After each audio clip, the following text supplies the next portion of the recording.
안녕하세요. 저는 40대 초반 여자입니다. 최근에 남편과의 관계를 정리하고 지금 현재 초등학교 6학년, 3학년 된 아들 둘과 함께 살아가고 있습니다. 처음 남편의 실체가 밝혀졌을 때는 상당한 충격으로 다가왔었는데 현재는 하루빨리 정리했던 걸 다행이라고 생각하고 있는 중입니다. 어느 날 대학 시절을 함께 보냈던 친구를 만나면서 제 삶은 순식간에 바뀌기 시작했어요. 20년 만에 만나게 된 터라 반갑기도 하면서 얼떨떨한 상태였어요. 그날은 저와 남편의 결혼 기념일이었고 백화점에서 쇼핑을 하고 있었죠. 친구도 옆에 남자가 있길래 결혼했냐고 물어보니 결혼은 하지 않고 남자친구라는 말을 꺼내길래 좀 놀라긴 했었어요. 적지 않은 나이에 결혼을 하지 않고 연애를 하고 있을 거라곤 생각하지 못했었거든요. 정말 오래간만에 만났었고 친구도 저녁 식사를 하려고 왔는지 같이 합석을 하게 되면서 그동안 어떻게 살아왔었는지 궁금했던 점들에 대해 이것저것 물어보는 동안 어느새 레스토랑 마감 시간이 되어버릴 정도로 시간 가는 줄 모를 만큼 많은 대화를 주고받았었어요. 그렇게 저희는 그날 연락처를 주고받은 뒤 다음에 또 만나길 약속하면서 헤어지게 되었습니다. 엄청 친한 사이는 아니었지만 그래도 항상 친구들 사이에 함께 있었고 그렇게 나쁜 기억은 없었습니다. 굳이 하나 짚고 넘어가자면 여대 시절 1,000원짜리 학식도 안 쏘던 짠순이이긴 했었죠. 함께 했던 친구들은 자주는 아니더라도 가끔 용돈을 받거나 아르바이트를 하게 되면 돌아가면서 학식을 쏘긴 했었는데 친구는 대학 시절 동안 단 한 번도 남들한테 돈을 쓴 적이 없었을 만큼 학교에서 짠순이로 유명했었습니다. 그렇다고 집안이 못 사는 형편은 아니었어요. 그래도 친구니까 그 정도는 그냥 넘어가긴 했었는데 세월이 지나고 많이 바뀐 건지 레스토랑에서 식사를 할 때 적지 않은 금액인데도 오래간만에 얼굴 봐서 좋았다고 저와 남편이 먹은 금액을 대신 결제를 하는 예상치 못한 일이 일어나 많이 놀랐었어요. 저는 그런 모습을 보면서 세월이 흐른 만큼 친구의 성격에도 많은 변화가 있었다는 걸 알 수 있었습니다. 그날 이후 친구와 몇 번 더 만나게 되다 보니 예전처럼 가까운 사이로 지내오면서 좋은 관계를 유지하고 있었죠. 언제까지 연애만 할 거야? 그 남자분 성격도 좋은 게 꽤 괜찮은 사람 같던데. 아예 결혼 생각이 없는 거야? 나는 네가 결혼을 안 하고 있을 줄은 꿈에도 몰랐었어. 그러게. 살다 보니까 결혼이 무슨 의미가 있나 싶더라. 혼자 사는 것도 정신없이 바빠 죽겠는데 결혼을 하면 그 사람도 내가 신경을 써야 되잖아. 나는 그냥 내가 만나고 싶을 때 만나는 그런 관계가 좋은 것 같아. 원할 때 자유를 선택할 수 있는 게 얼마나 좋은데. 사람마다 다르겠지만 나는 이런 삶에 만족하고 있어. 너 성격도 정말 많이 변한 거 알아? 대학 시절 때는 낯을 많이 가려서 말도 제대로 못했었는데 지금은 분위기도 완전히 달라졌고 돈 씀씀이도 그때와는 비교가 되질 않는데? 사람 앞일 한 치 앞도 모른다더니 내가 지금까지 만나온 친구들 중에 네가 제일 많은 변화가 있는 것 같다. 저번에도 얘기했지만 부모님이 졸업하자마자 일찍 돌아가시고 아끼면서 살아봤자 무슨 의미가 있나 싶더라. 그때부터 많이 바뀐 것 같아. 한 번뿐인 삶을 즐기면서 사는 게 좋지 않겠어? 그리고 나 접대 그 사람이랑 헤어졌어. 생각보다 내 스타일이 아니더라고. 나는 내가 원하는 방향대로 맞춰주는 사람을 좋아하지?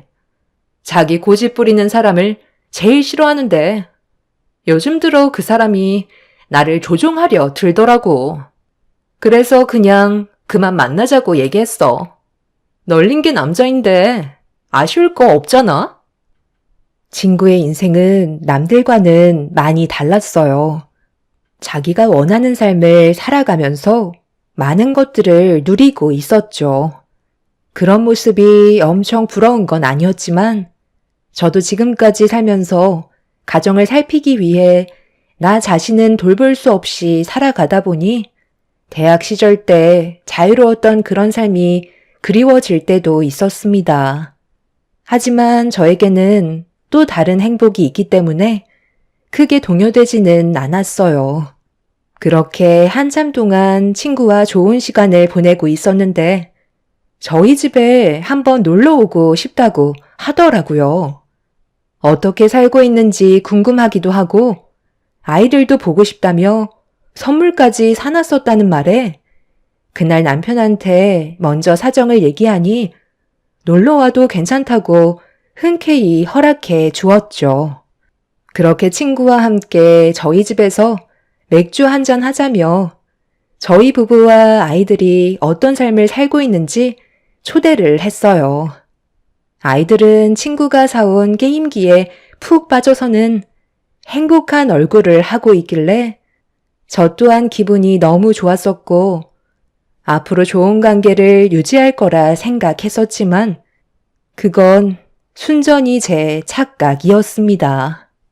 늦은 저녁 시간이라 아이들의 잠자리를 봐주고 나왔는데 친구와 남편이 뭐가 그리 즐거운지 웃으면서 대화를 주고받고 있더라고요. 그런데 서로 주고받는 시선에서 묘한 기분을 느끼게 되었고 저는 둘 다 술이 많이 취한 것 같아 자리를 그만 정리하려고 헛기침을 하면서 걸어 나오자 저를 의식한 친구는 시간을 보더니 많이 늦었다면서 자리에서 먼저 일어났어요. 그렇게 친구는 대리운전을 부른 뒤 집으로 돌아갔고 남편은 뭐가 그리 좋은지 친구가 집에 갔는데도 혼자 웃고 있었습니다. 나 애들 방에 있는 동안 무슨 얘기를 했길래 혼자 실실 웃고 있어? 당신 원래 그런 성격 아니잖아. 다른 여자 앞에서는 말 한마디 제대로 못 붙이면서 아까 보니까 아주 즐겁게 대화를 주고받고 있던데? 술 취했을 때는 항상 입조심하는 게 좋은 거야. 괜히 말실수해서 좋은 관계 틀어질 수도 있는 거라고. 당신 학창시절 얘기 들었지? 대학교 때 꽤 이름을 날렸다던데? 나는 처음 들었던 거라 상당히 놀랐다니까. 당신 춤 동아리였어? 전혀 그렇게 안 보이는데? 친구는 저와 대학 시절에 있었던 일들을 남편한테 얘기했는지 저는 이미 잊고 살았던 과거를 전부 다 털어놨다는 거에 기분이 별로 좋지는 않았었어요. 남편은 제가 예민한 반응을 보이자 그 모습이 재미가 있었는지 계속 놀리고 있었습니다. 약간 기분이 좋진 않았지만 오래간만에 만난 친구였고 술도 어느 정도 먹었으니 그냥 그러려니 하고 넘어갔었죠. 그런데 그날 이후 친구한테서 연락이 뜸해지기 시작하더니 전화조차 연결이 되지 않았어요. 워낙 바쁜 친구라 나중에 시간이 지나면 연락이 올 줄 알았는데 몇 달이 지나는 동안에도 친구는 번호까지 바뀌어 있는 상태였죠. 무슨 일인지 몰라 걱정되긴 했었는데 사정이 있겠지 생각하면서 더 이상 신경을 쓰지 않고 있었어요. 그런데 친구와의 연락이 되지 않는 시점에서부터 남편한테도 조금씩 변화가 찾아왔어요. 당신 요즘 집에 왜 이렇게 늦게 들어와? 애들이 당신만 기다리고 있다가 지쳐 잠이 들었잖아. 내 전화 안 받을 거면 핸드폰은 뭐하러 가지고 다녀? 아이, 이런저런 바쁜 일들이 많아서 그런 건데. 왜 그거 가지고 화를 내? 나 신경 쓸 시간에 애들이나 더 챙겨줘. 다 먹고 살자고 열심히 일하고 있는 거라고. 당신이 사업을 하는 것도 아니고 월급 받으면서 뭐 때문에 이 시간에 들어오는 건데 하루 이틀이면 내가 아무 말 안 하겠지만 지금 당신이 밤만 되면 내 전화 안 받은 지 얼마나 된 줄 알아? 벌써 한 달이나 됐다고. 사람이 갑자기 변하면 뭔가 문제가 생긴 거라던데. 당신 혹시 나한테 뭐 숨기는 거라도 있어? 뭘 숨기는 게 뭐가 있겠어? 맨날 회사 짐 말고 내가 뭐 하는 게 있기라도 한 줄 알아? 요즘 일이 바빠서 힘들어 죽겠는데 계속 이상한 쪽으로 몰아갈 거야? 그럼 뭘 했는지 나한테 설명해 주면 되는 거잖아. 우리가 지금까지 살면서 이랬던 적이 있었어? 아무리 바빠도 무슨 일이 있으면 나한테 문자라도 한 통 남겼는데 지금 당신은 꼭 하는 행동이 바람 피우고 있는 것처럼 보인다고. 설마 나 말고 다른 여자 만나는 건 아니지? 나는 몰라도 아이들한테까지는 상처 주는 행동 하지 않았으면 좋겠어. 나는 당신 믿어도 되는 거지? 앞으로 연락하는 게 좀 귀찮더라도 문자 한 통 정도는 남겨줘. 그래야 안심이 될 거 아냐. 남편은 제 말을 듣기 싫다며 방으로 들어가 버렸어요. 남편의 변해버린 모습이 저를 당황스럽게 만들고 있었죠.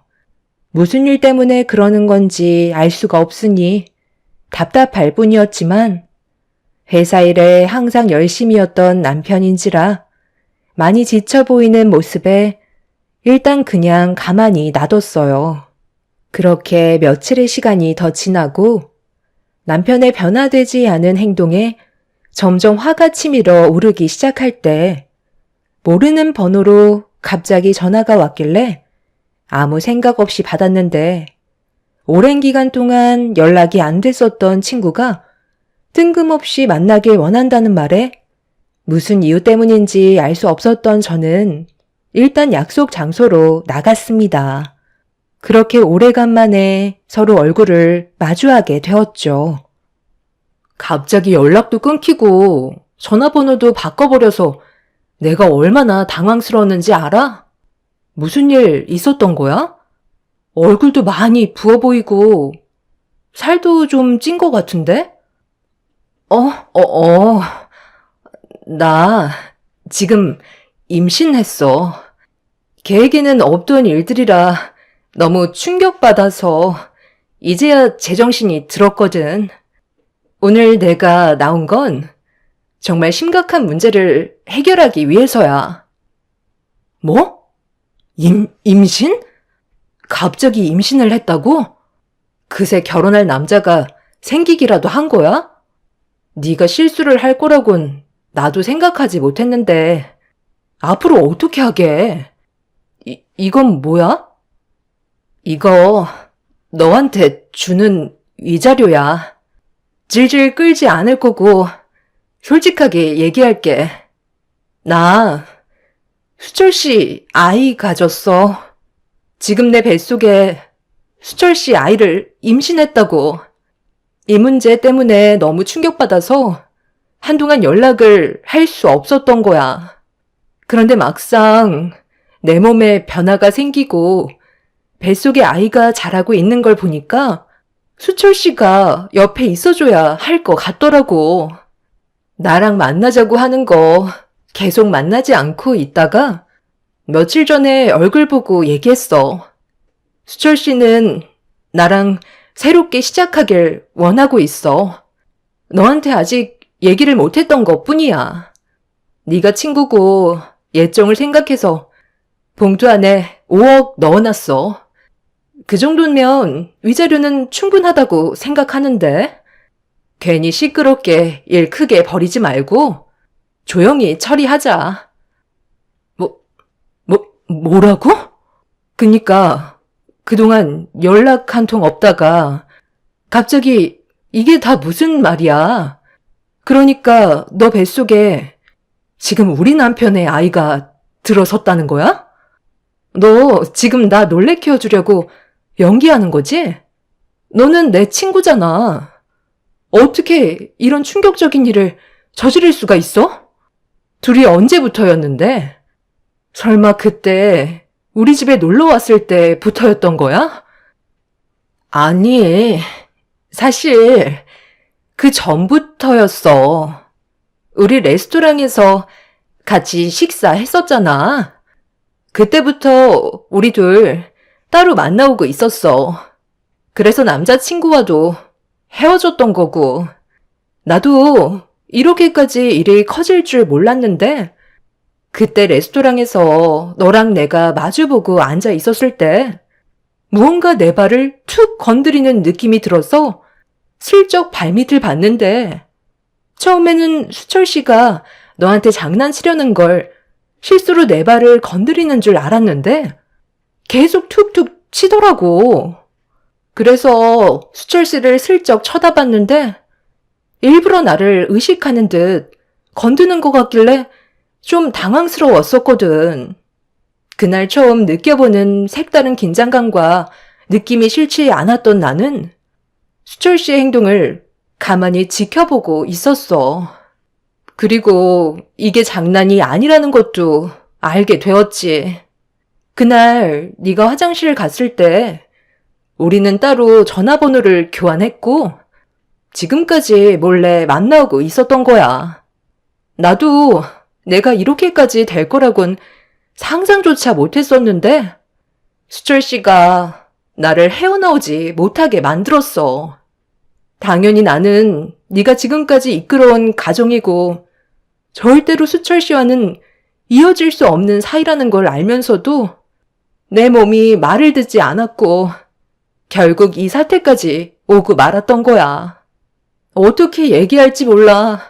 지금까지 고민을 하고 있었는데 하루하루 배가 불러가다 보니 수철 씨는 최대한 빨리 얘기하는 게 좋을 것 같다고 하더라. 한 집안의 가장이 잘못된 선택을 했다는 거 알아. 절대로 해선 안 될 행동이지. 그런데 사람은 누구나 진짜 인연을 만나게 되어 있는 것 같아. 너는 내 친구이지만 이 감정을 언제까지 숨길 수 없을 것 같아서 이렇게 만나자고 한 거야. 5억이면 그 사람 것까지 위자료는 충분하니까 정리해 줄 수 있는 거지? 나 혼자 아이를 어떻게 키우겠어. 너는 아이들도 다 커서 크게 신경 쓰지 않아도 되잖아. 내가 오죽 미안했으면 게임기 들고 너희 집에 찾아갔겠어? 네가 아이들 재우러 들어갔을 때 그때 우리는 벌써 할 것 다 하고 있었어. 최대한 걸리지 않으려고 감정 조절하느라 힘들었었지만 너는 전혀 눈치채지 못하고 있었잖아? 이제 그만 수철 씨 보내줘. 나 정말 수철 씨 사랑하고 있어. 이런 감정 처음 느껴봐. 결혼할 거고 앞으로 태어날 수철 씨 아이와 행복하게 살고 싶을 뿐이야. 그렇게 해줄 수 있는 거지? 지금 당장은 힘들겠지만 하루빨리 현실을 받아들이는 게 좋을 거야. 지금 네가 한 말 조금도 거짓이 없는 거지?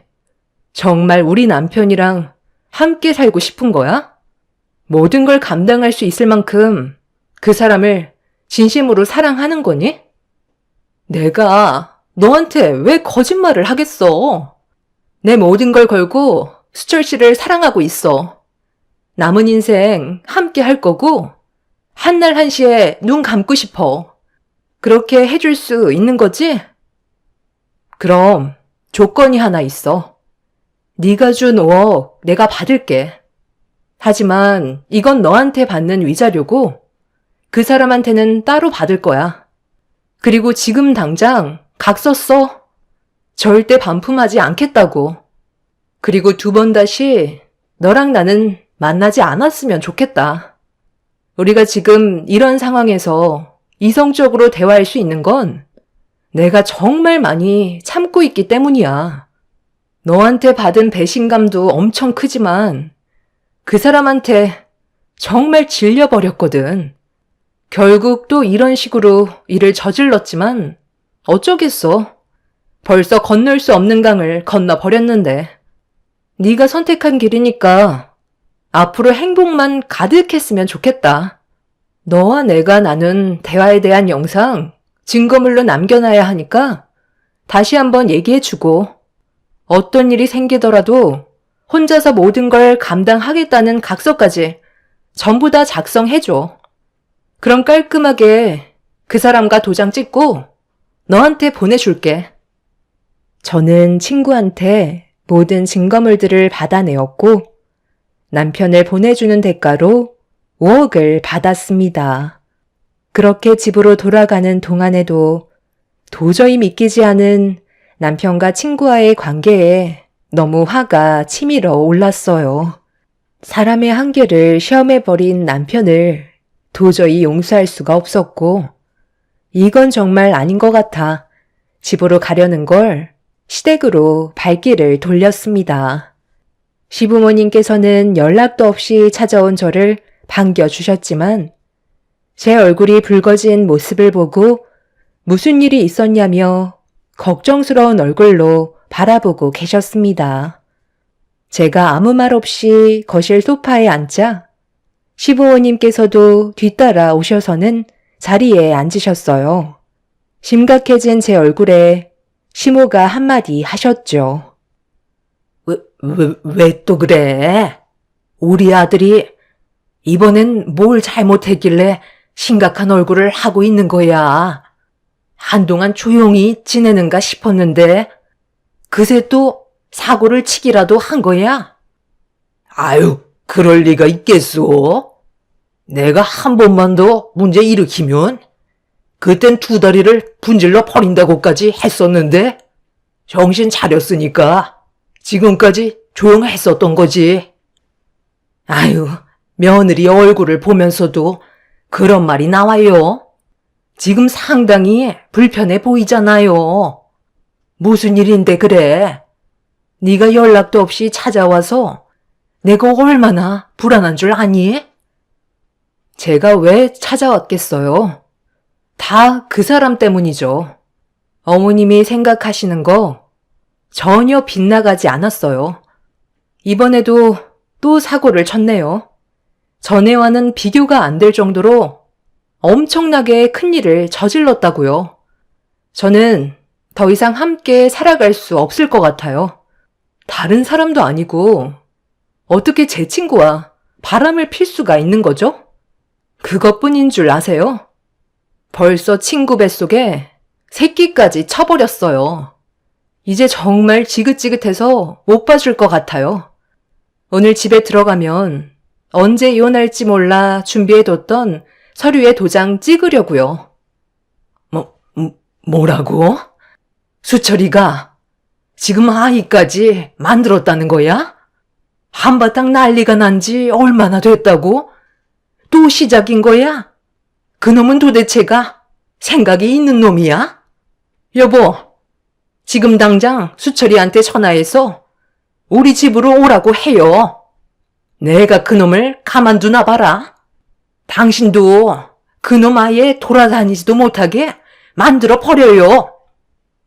시부는 남편한테 바로 전화해서는 당장 시댁으로 오라고 난리를 치셨어요.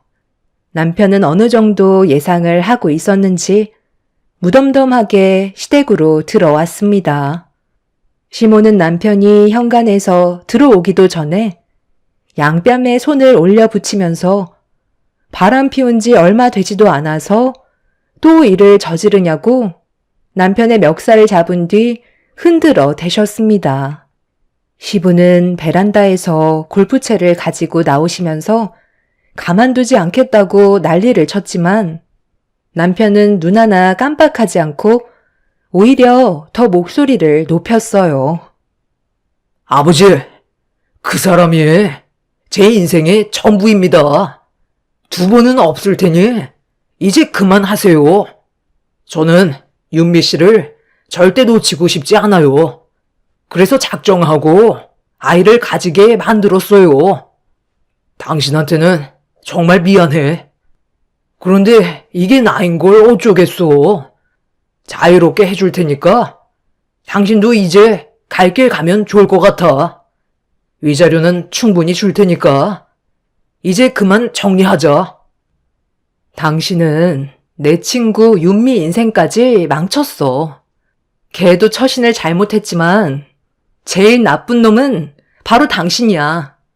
우리 아이들은 어쩌자고 이런 일을 저질러? 이런 식의 삶이 행복한 줄 알아? 결국 당신도 불행만 찾아오게 될 거라고. 나는 평생 당신을 원망하면서 살 거야. 저번에도 바람 피우다 걸려서 한바탕 난리가 났었는데 그때의 상처가 아직까지 아물지도 않았는데 또 이런 일을 저질러? 아이들이 불쌍해서 나만 참고 넘어가면 될 줄 알았어. 그래서 지금까지 혼자 눈물을 삼키면서 참아왔던 건데 당신이 또다시 모든 걸 망쳐버렸다고. 인생의 마지막 사람이라고? 퍽이나 그러겠다. 당신은 시간 지나면 또 다른 여자한테 눈길을 돌리겠지. 나니까 당신을 지금까지 통제하면서 살아왔지. 아무것도 모르는 윤미가 당신이랑 살면 걔는 아마 버티지도 못할걸? 이미 엎어졌고 더는 함께할 수 없는 상황까지 왔으니 당신은 내가 원하는 대로 모든 걸 맞춰주고 끝내야 할 거야. 저번에 바람 피웠을 때 작성했던 각서 기억나지? 법적으로 효력이 있는 것들로 같이 만들었잖아.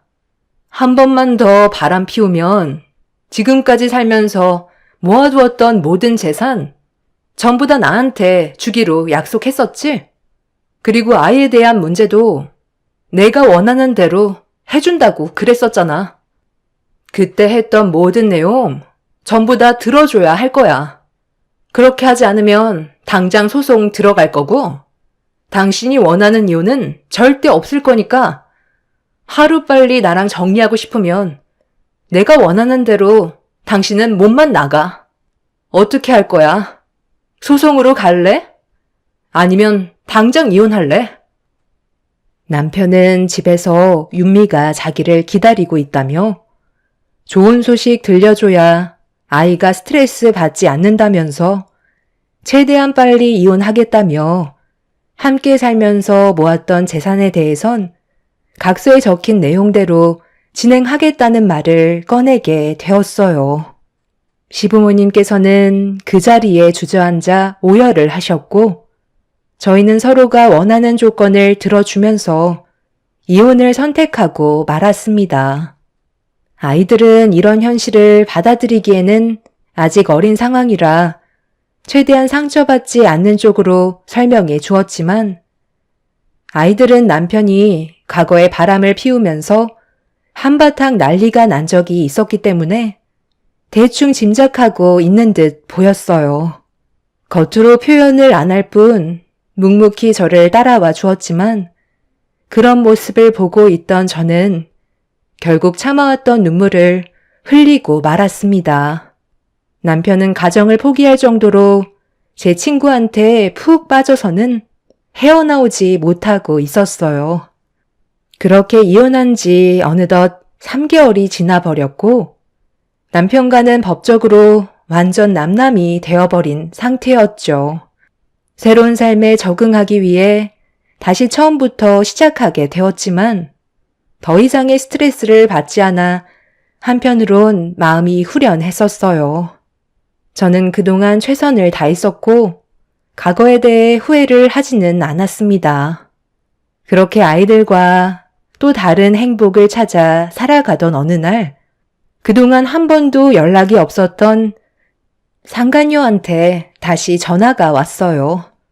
더 이상 대화조차 섞고 싶지 않아 전화를 받지 않았는데 할 말이 있다며 전화 좀 받아달라고 문자를 남기길래 다시 연락이 왔을 때 통화 연결을 수락했고, 상간녀는 한층 밝은 목소리로 저에게 충격적인 말을 건네면서 어이없는 말들을 늘어놓고 있었습니다. 저는 상간녀가 무슨 생각으로 그런 말을 하는지 이해를 할 수가 없었죠.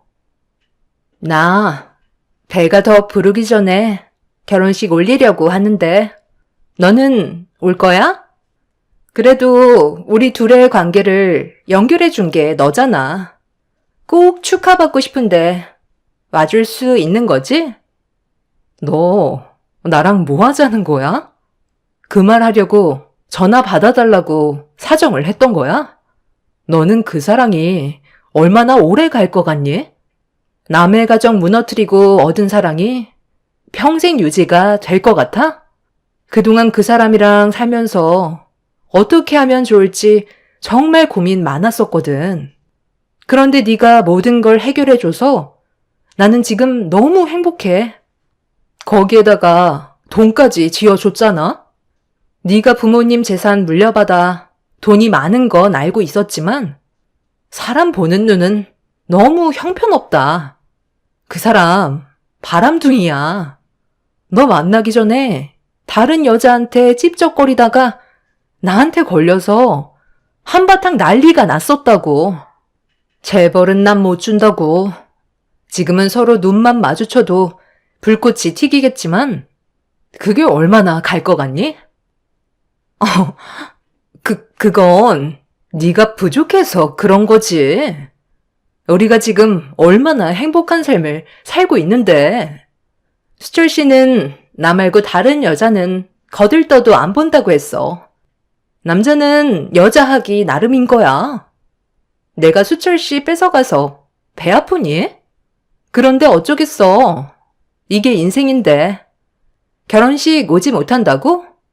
그래도 대학 동기들 다 초대해서 너한테도 연락한 건데 어쩔 수 없지 뭐. 앞으로 잘 지내라. 제가 결혼식에 가서 동기들 보는 앞에서 난리치면 어쩌려고 저를 초대한 건지 정말 어이가 없었지만 더 이상 신경 쓰고 싶지 않았어요. 지금 당장은 행복할지 몰라도 그 사람의 성격은 절대 변하지 않을 사람이라는 걸 확실하게 알 수 있었죠. 그렇게 저는 그날 이후 전화번호도 바꾸고 상간녀와 전 남편과는 두 번 다시 마주치지 않을 지역으로 옮긴 뒤 부모님의 도움을 받으면서 아이들과 함께 생활하고 있었어요. 바쁘게 살아오다 보니 휴식이 필요했고 오래간만에 가족들끼리 여행이나 가려고 동해바다로 출발하고 있는데 주말이라서 그런지 차가 꽤 막히더라고요. 그런데 길 한복판에서 많이 들어본 목소리가 들리길래 고개를 돌려 옆을 바라보니 길거리에 전 남편과 상간녀가 서로 얼굴을 붉히면서 머리채를 잡은 뒤 싸우고 있었습니다. 남편은 그새 또 병이 도졌는지 다른 여자를 만난 듯 보였어요. 상간녀의 목소리가 차에까지 들려왔죠. 지금 어디서 거짓말을 하는 거야? 당신이 지금 다른 여자한테 눈길 주는 거 내가 못 봤을 것 같아? 내 친구처럼 나도 버리려고 작정한 거야? 저 여자 누구냐고? 아니, 무슨 소리야? 나는 당신밖에 모른다고 했잖아. 아이 깨겠다. 제발 그만 좀 해. 어떻게 해야 나를 믿어주겠어? 다른 여자한테 눈길 안 줬다니까? 한 번만 걸리기만 해봐. 절대 용서하지 않을 거야. 우리 아이 이제 막 태어났어. 오늘 기분 좋게 외식하러 나왔는데 나 불편하게 만들면 알아서 해. 차라리 땅만 보고 걸어 다녀. 당신은 그 눈이 문제야. 다른 여자들을 뚫어지게 쳐다보잖아. 어떻게 하면 꼬실지 속으로 생각하고 있는 것 같다고. 그리고 요즘에 왜 집에 늦게 들어와? 내가 연락하면 바로바로 받으라고 했잖아. 나를 진짜 사랑하기는 하는 거야? 처음에는 잘 몰랐는데 점점 당신이 다른 사람처럼 느껴진다고. 똑같은 레퍼토리였어요. 남편이 연락이 뜸해진다는 건 또 다른 여자와 만남을 가지고 있다는 거였죠. 그녀의 인생도 참 안타까웠습니다. 늦은 나이에 쓸데없이 남의 가정 건드려서 자신의 삶을 무너뜨리는 모습을 보니 너무 한심스러웠네요. 제가 봤을 때 전 남편은 무조건 다른 여자가 있는 게 확실해 보였죠. 조만간 서로 갈라섰다는 소식이 들려올 것 같네요. 행복만 가득할 거라고 나한테 전화한 지가 1년도 안 됐는데 벌써 삐걱거리는 모습을 보니 더 이상 볼 필요도 없을 것 같습니다. 두 사람의 인생은 제가 손을 쓰지 않아도 알아서 무너질 것 같아요. 아마 제가 승자인 것 같습니다. 그동안 참고 살아왔던 보람이 있네요. 앞으로 저희 가족의 삶은 웃음만 가득했으면 좋겠습니다. 한번 바람 피운 사람은 절대 그 맛을 끊지 못한다는 걸 이번 계기로 알 수 있었어요. 제 사연을 들어주신 여러분들의 가족에는 언제나 평화와 행복만 가득하시길 기원 드립니다. 오늘 하루도 행복하세요. 감사합니다. 안녕하세요. 저는 경기도 화성에 살고 있는 40대 중반 여자입니다. 사연을 신청하는 지금도 손이 떨릴 정도로 현실을 받아들이기가 너무 힘든 상태입니다.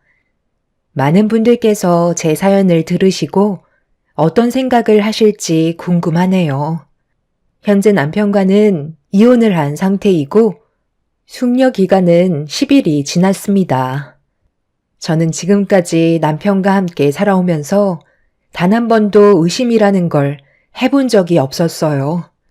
그만큼 저희 부부 관계에 아무 문제 없다고 확신을 하고 있었기 때문에 지금의 나이대까지 잘 살아오고 있었던 거였어요. 그런데 어느 날부터인가 남편의 건강이 많이 허약해진 것 같아 신경이 쓰이기 시작했는데 남편은 크게 문제될 거 없다며 일이 많이 바빠 피곤해서 그런 거라고 대충 둘러대곤 있었지만 최근 들어 확실히 살이 많이 빠져 있었죠. 적지 않은 나이에 한 회사에서 열심히 일을 해오던 남편이 안쓰럽고 불쌍해 보여 뭐라도 좀 챙겨주고 싶었어요. 그래서 동네에서 꽤 유명한 곳인 한의원에 들려 한약도 몇 채 지어 매일 아침마다 한 채씩 먹여가면서 남편의 건강을 챙겨 주었죠. 하지만 남편은 날이 가면 갈수록 피곤해서 벗어나지 못하고 있었어요. 100세 시대인 요즘 앞으로 살 날이 절반 이상이 남아있는데 남편한테 무슨 문제라도 생겼을까봐 불안해서 건강검진을 받아보는 게 좋을 것 같다고 했지만 그럴 필요 없다며 거부를 하고 있었습니다. 당신 요즘 들어 살이 많이 빠진 거 알아? 아무리 회사 일도 중요하지만 당신 건강부터 챙기는 게 좋지 않겠어? 저번 달부터 주말에 쉬지도 못한 채 하루도 안 빠지고 계속 특근을 하고 있잖아. 야근도 기본이고 당신 몰골이 말이 아니야. 한약 챙겨 먹어도 소용이 없는데 급격하게 살이 빠지기 시작하는 건 건강상 문제가 생겼을지도 모른다고 의사가 한번 방문하는 게 좋을 것 같다는 말까지 했었다고. 하루 이틀 미루다가 정말 큰일이라도 생기면 어쩌려고 그래. 아휴, 괜찮아. 요즘 일이 많이 바빠서 그래. 당신도 잘 알잖아. 내가 많이 부족해서 이번에는 직급 좀 올리려면 더 열심히 해야지. 집안의 가장이 쉬면 되겠소? 그냥 다른 직장 알아보면 안 되는 거야? 모든 일은 당신 혼자 하는 것 같은데 왜 지금까지 직책은 대리해서 머물러만 있는 건데? 회사 운영 방식이 정말 이상한 것 같아. 지금 다니는 회사 나랑 결혼하기 전부터 다녔던 거 아니야? 그런데 아직까지 대리라는 게 말이 돼? 내가 한번 찾아가 봐야 되겠는데? 어허, 회사에 함부로 찾아오거나 하는 쓸데없는 행동하면 오히려 눈에 가십거리가 되니까 그냥 가만히 있어. 올해는 그래도 과장은 달아주겠지. 남편은 한 회사에 상당히 오랜 시간 근무를 했었어요. 저와 결혼하기 전부터 다녔던 회사였죠. 일반적이면 보통은 어느 정도 연수가 차게 되면 자연스럽게 직급이 올라갈 텐데 남편은 열심히 하는 것 같은데도 항상 제자리에만 머물러 있는 것 같아 마음이 안 좋았었습니다. 저도 다른 사람들이 남편의 위치에 대해 물어보면 참 난감하기도 했었어요. 나이에 비해 직급이 너무 낮아서 대리라고 말을 하기에도 난처한 상황이라 모임이 있을 때면 말을 아끼게 되더라고요. 남편은 직급은 크게 신경 쓰지 않는다면서 회사가 어려운 상황이고 다들 가족처럼 지낸다고 자기만 직급이 안 올라가는 것도 아니라면서 불경기 같은 요즘에 먹고 살 정도의 돈을 벌고 있다는 것만도 감사하게 생각한다며 자신의 위치에 대해 크게 문제 삼지 않고 있었죠. 남편은 항상 자신의 일에 대해 불만보단 긍정적으로 일을 해오는 모습이었어요. 회사를 다니는 걸 힘들어 했다면 다른 직장을 알아봤으면 좋겠다는 말을 했을지도 모르지만 워낙 즐겁게 회사를 다니고 있었기 때문에 남편 입으로 회사를 그만두겠다는 말을 하기 전까지는 지켜볼 수밖에 없었습니다. 그렇게 묵묵히 지켜만 보고 있던 어느 날 온몸이 떨릴 정도로 전혀 예상하지 못한 엄청난 충격을 가져오게 되는 사건이 눈앞에 펼쳐지고 말았습니다. 아침밥을 먹고 출근하는 남편이 그날 야근 때문에 늦게 들어온다는 말에 그동안 한 번도 가본 적 없던 회사에 밤참을 해서 서프라이즈로 찾아갈까 생각을 하게 되었고 고생하는 남편을 위해 건강식으로 준비한 뒤 적당한 시간대를 기다리고 있었죠. 남편은 보통 야근을 한다고 말을 하면 집에 도착하는 시간이 새벽 1시 정도 됐었어요. 그래서 저녁 9시쯤에 회사에 한번 들리는 것도 나쁘지 않을 것 같아 모든 준비를 끝낸 뒤 출발 전에 남편한테 문자를 한 통 넣었어요. 회사에서 아직까지 일을 하고 있냐고 물어봤는데 정신없이 업무 처리 중이라면서 일이 끝나면 연락하겠다는 답장을 주었죠. 그렇게 연락을 받은 뒤 택시를 타고 남편이 근무하고 있는 회사에 도착해 어두컴컴한 건물로 들어가니 경비를 서고 있는 분께서 저를 막아섰어요. 그래서 남편의 이름을 대면서 밤참을 준비해 왔다는 말을 꺼내게 되었죠. 네? 방금 뭐라고 하셨어요? 뭔가 잘못 알고 계신 것 같은데 그분은 대리님이 아니라 부장님이신데요? 제가 여기 회사 사람들 이름과 직책은 다 알고 있거든요. 네? 저희 남편이 부장이라뇨.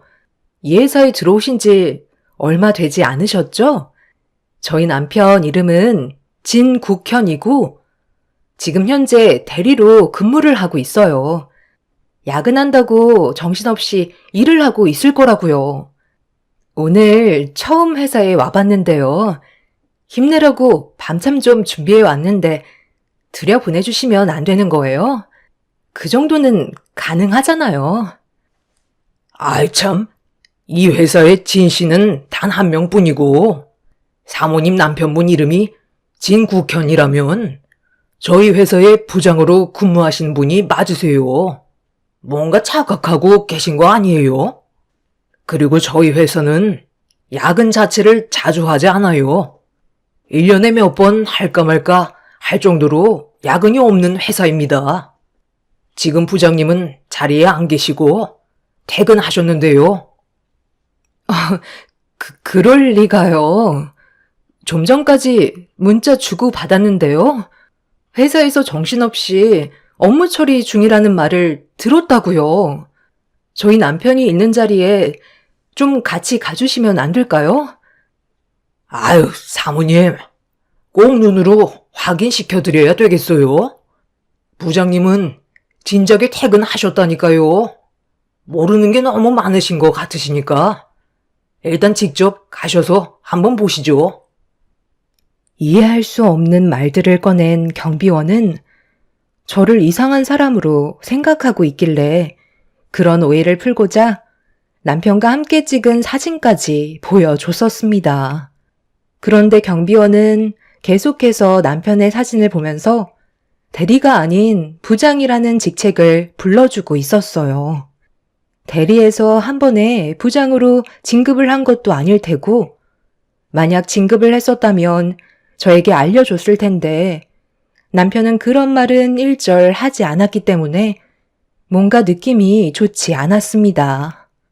그렇게 경비의 뒤를 따라가 남편이 근무하고 있는 자리에 도착을 했는데, 충격적이게도 명패에 부장 진국현이라는 이름 3글자가 새겨져 있었어요. 제가 잘못 본 걸 수도 있을 것 같아 떨리는 몸으로 자리를 살펴보니 컴퓨터 옆에 남편이 저와 함께 찍은 사진이 올려져 있는 걸 확인할 수 있었습니다. 경비는 저희 남편이 부장으로 승진한 지 몇 년 됐었다는 말과 함께 제가 아내인 게 의심스러울 정도로 알고 있는 것들이 하나도 없다며 오히려 저를 이상하게 쳐다보고 있었어요. 제가 생각했던 그림이 아니었기 때문에 어떤 식으로 남편의 행동을 받아들여야 할지 몰라 너무 당황스러웠고 왜 저한테 거짓말을 해오면서까지 살아왔는지에 대해 알아야 될 필요가 있었죠. 남편이 저에게 무엇을 숨기는지 확인할 필요가 있었던 저는 경비분께 제가 다녀갔었다는 걸 비밀로 해달라며 부탁을 할 수밖에 없었습니다. 들고 왔던 밤참 도시락은 일을 하시는 경비분께 드린 뒤 다시 집으로 돌아올 수밖에 없었어요.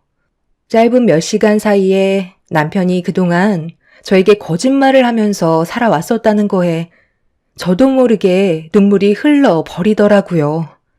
이런 사실들을 부정하고 싶었지만 너무 큰 사실을 알게 된 터라 어떻게 해결을 해야 될지 몰라 한참 동안 멍하니 앉아만 있었습니다. 부장을 몇 년 전부터 달았다는 말은 부장을 달기 전에 과장이었을 때도 저를 속였다는 걸 알 수 있었어요. 저와 결혼했을 당시 남편의 직책이 대리였었는데 부장을 달 때까지 속였다는 건 결혼하는 동안 현재까지 계속 거짓말을 해왔던 거죠. 저는 그런 것도 모르고 적지 않은 나이임에도 대리에서 진급을 하지 못했다는 거에 너무 마음이 아팠었는데 한순간에 남편과의 신뢰가 모두 내려앉게 되니 앞으로 어떤 식으로 살아야 맞는 건지 알 수가 없었습니다. 그날 남편은 새벽 3시가 되어서야 집으로 들어왔어요.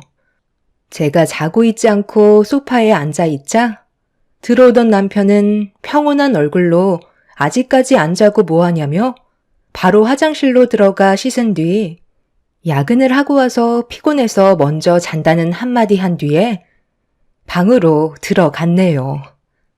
제가 지금 어디를 다녀왔는지 모르는 남편은 저에게 표정 하나 바뀌지 않고 거짓말을 하고 있었습니다. 뒤늦게서야 알게 된 남편의 거짓된 행동들은 온몸에 소름이 돋을 정도였고 이중적인 모습을 보여준 남편이 무섭게 다가오고 있었습니다. 그날 이후 저는 남편이 무엇을 숨기면서 살아왔는지에 대해 확인해 볼 필요가 있었어요. 결혼 초 때부터 지금까지 무엇 때문에 숨기면서 살아왔는지 파헤쳐 봐야만 했었죠. 남편은 다음날 아침 일찍 회사로 출근을 했고 그때부터 저는 처음부터 남편의 물건들을 뒤져보면서 무엇을 숨기며 살아왔었는지 확인하기 시작했어요. 그렇게 한참 동안 집안 구석구석 살피면서 남편의 서재에까지 들어가 눈에 보이는 서랍은 전부 다 열어봤는데 얼마나 철저하게 숨기면서 생활을 했던 건지 아무런 단서조차 발견되지 않았죠. 결국 허탈감에 그 자리에 털썩 주저앉았는데 남편의 서재의 책상 밑에 또 다른 서랍장이 눈에 들어왔어요. 그리고 특이하게도 그 서랍장만 자물쇠로 잠겨 있었죠. 그 안에 결정적인 단서를 확인할 수 있을 것 같아 열쇠가 있을 만한 곳을 찾기 시작했지만 어디에도 없었습니다. 한참 동안 굳게 잠겨있는 서랍장을 바라보고 있었던 그때 머릿속에서 스친 하나의 기억이 떠올랐고 저는 남편이 올 때만을 기다려야만 했어요. 항상 차키에 열쇠 하나를 달고 다녔었는데 그 열쇠가 서랍장을 열 수 있는 유일한 열쇠인 것 같았죠. 그렇게 저도 언제나 한결같은 모습으로 퇴근한 남편을 챙겨준 뒤 먼저 잠이 들었을 때 그 기회를 놓치지 않고 기다리고 있다가 남편이 잠이 든 모습을 확인한 후에 남편의 차키에 달려있는 열쇠를 가지고 서재에 들어가 서랍장을 열기 위해 열쇠를 꽂아볼 수 있었어요. 손이 떨리고 있었지만 최대한 침착하게 행동하면서 열쇠를 돌리는 순간 철컥거리는 소리와 함께 자물쇠를 열 수 있었습니다. 그렇게 천천히 서랍장에 있던 내용물을 확인해 보는 순간 이상한 고지서 같은 것들만 쌓여 있더라고요. 저희 집 관리비 고지서는 아니었고 다른 지역 아파트 고지서였습니다. 꾸준하게 지출되고 있는 아파트 고지서를 훑어보고 있는데 또 다른 서류 봉투가 있길래 확인을 해보는 순간 저는 화가 머리끝까지 올라오고 말았어요. 남편의 통장이 발견되었고 전달에 통장 정리를 한번 했는지 급여가 최근 것까지 찍혀 있었는데 남편의 월급은 월 300만 원이 아닌 700만 원이었습니다. 경비분의 말대로 남편은 부장의 직책을 달고 있으면서 매달 700만 원의 월급을 받고 있었지만 저는 남편이 만년 대리인 줄만 알고 있었던 거였죠. 직책은 대리였지만 매년 조금씩 오르는 월급은 한 달에 300만 원 정도까지 도달했었는데 남편은 저를 완벽하게 속이기 위한 행동들이었고 나머지 돈은 다른 곳에 지출되고 있다는 걸 알 수 있었습니다. 보관해 두고 있던 아파트 고지서에 결정적인 단서가 있을 것 같아 고지서 하나를 주머니에 넣어둔 뒤 모든 것들을 제자리로 돌려놓고 남편의 서재에서 나와 처음 보는 아파트에 동호수가 찍혀있던 고지서를 한참 동안 바라보며 눈물을 훔치고 말았습니다. 이런 행동을 하는 저를 보게 됐는데 이게 뭐 하는 건가 싶더라고요.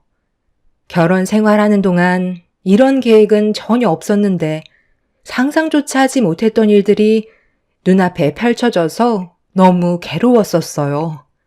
남편의 이중 생활을 계속해서 지켜보고 있던 제가 점점 마음의 병이 들어가고 있었는지 안색이 좋지 않다는 걸 남편이 알아차리곤 괜찮냐며 아침에 일어나자마자 한마디 툭 던졌는데 그 순간 저도 모르게 눈물이 왈칵 쏟아졌고 그때부터 진정이 되지 않고 있었어요. 당신 갑자기 왜 그래? 무슨 일 있는 거야? 당신 요즘 안색이 좋지 않더니 우울증이라도 왔어? 애들 때문에 걱정돼서 그래? 걔들은 기숙사 생활 잘하고 있으니까 너무 걱정 안 해도 돼. 이번 주 주말에 올라오겠대잖아. 자기들이 원해서 선택한 건데 이제 와서 마음 약해지면 어떡해? 자기들도 꿈이 있으니까 결정한 거잖아. 애들이 걱정돼서 그런 거 아니야. 그냥 요즘 복합적으로 우울증이 왔나 봐. 나도 모르게 눈물이 흐르네. 신경 쓰지 말고 어서 출근해. 이러다 늦겠다.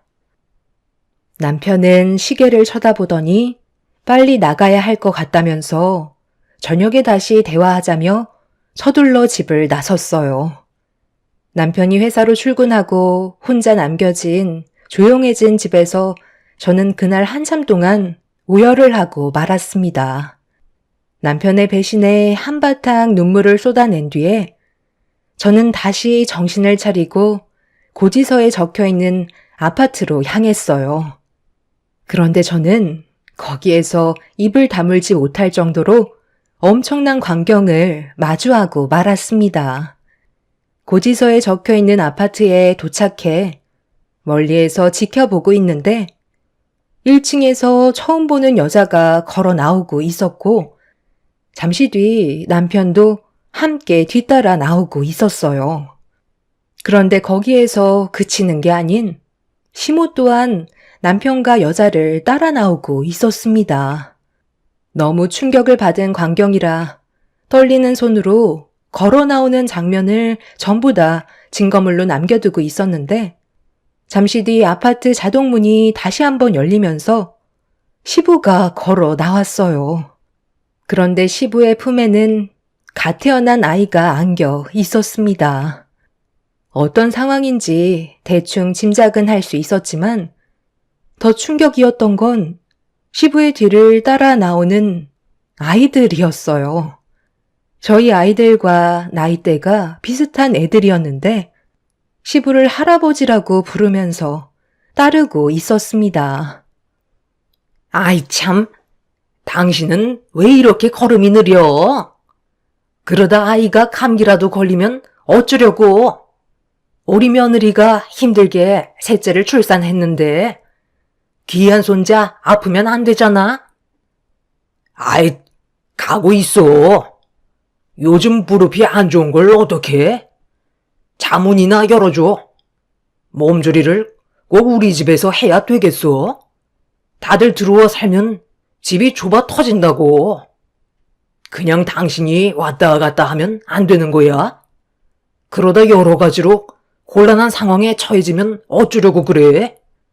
잠깐 방심했다가 큰일 날 수도 있는 거라고. 아유, 그런 건 걱정하지 마. 걔가 언제 내 허락 없이 집에 들어온 적이 있었어?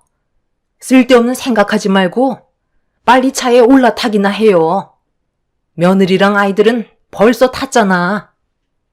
늦은 나이에 셋째 출산이라 이번에 몸에 무리가 좀 많이 온 것 같아요. 그러니 어머니가 잘 좀 챙겨주세요. 그리고 요즘에 희영이 엄마가 계절을 타는 건지 우울증이 좀 온 것 같은데 몸에 좋은 음식도 좀 해주셨으면 좋겠어요. 뒤에서 저를 많이 챙겨주는 거 알고 있죠? 저보고 최근 들어 살이 많이 빠졌다고 걱정까지 해준다니까요. 아무래도 아이가 태어나서 정신없다 보니까 신경 쓸 게 많아서 제대로 챙겨 먹지 못하고 있는데 그 사람이 그런 저를 보고 바로 알아차렸는지 한약이며 몸에 좋은 음식들 위주로 신경 써주고 있어요.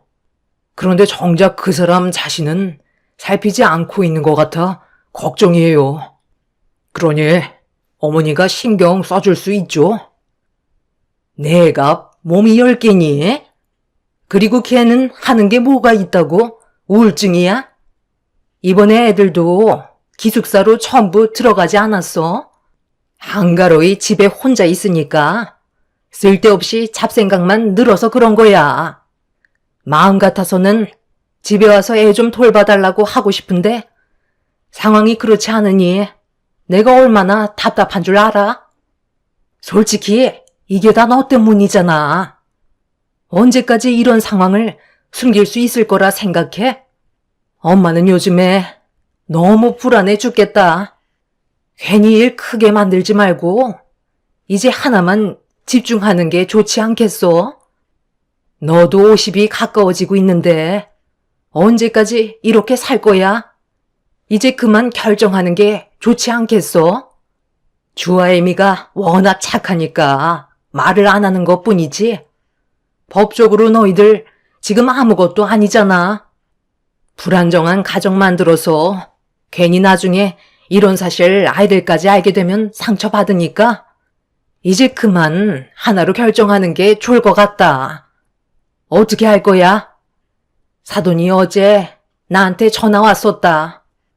더 이상 이런 식으로 살고 싶지 않고 떳떳하게 사위로 부르고 싶다더구나. 사돈댁도 벌써 한계치에 도달한 거야. 내 말 무슨 뜻인지 알지? 이제는 결정할 때가 됐다는 거야. 내가 봤을 때 이미 결정한 것 같은데. 지금 마음 상태에서는 희영 엄마한테 느끼는 감정은 연민 정도로 불쌍한 감정만 남은 상태요. 막내 아들까지 태어난 마당에 주아 엄마한테 더 신경을 쓰고 싶긴 하죠.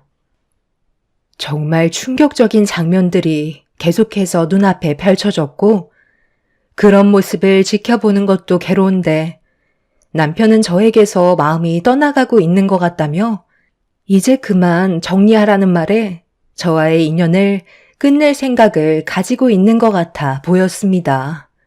시모와 남편과의 대화 속에서 저는 이미 며느리가 아니라는 걸 알 수 있었죠. 남편은 모두를 차에 태운 뒤 곧장 시댁으로 향하는 듯 했어요.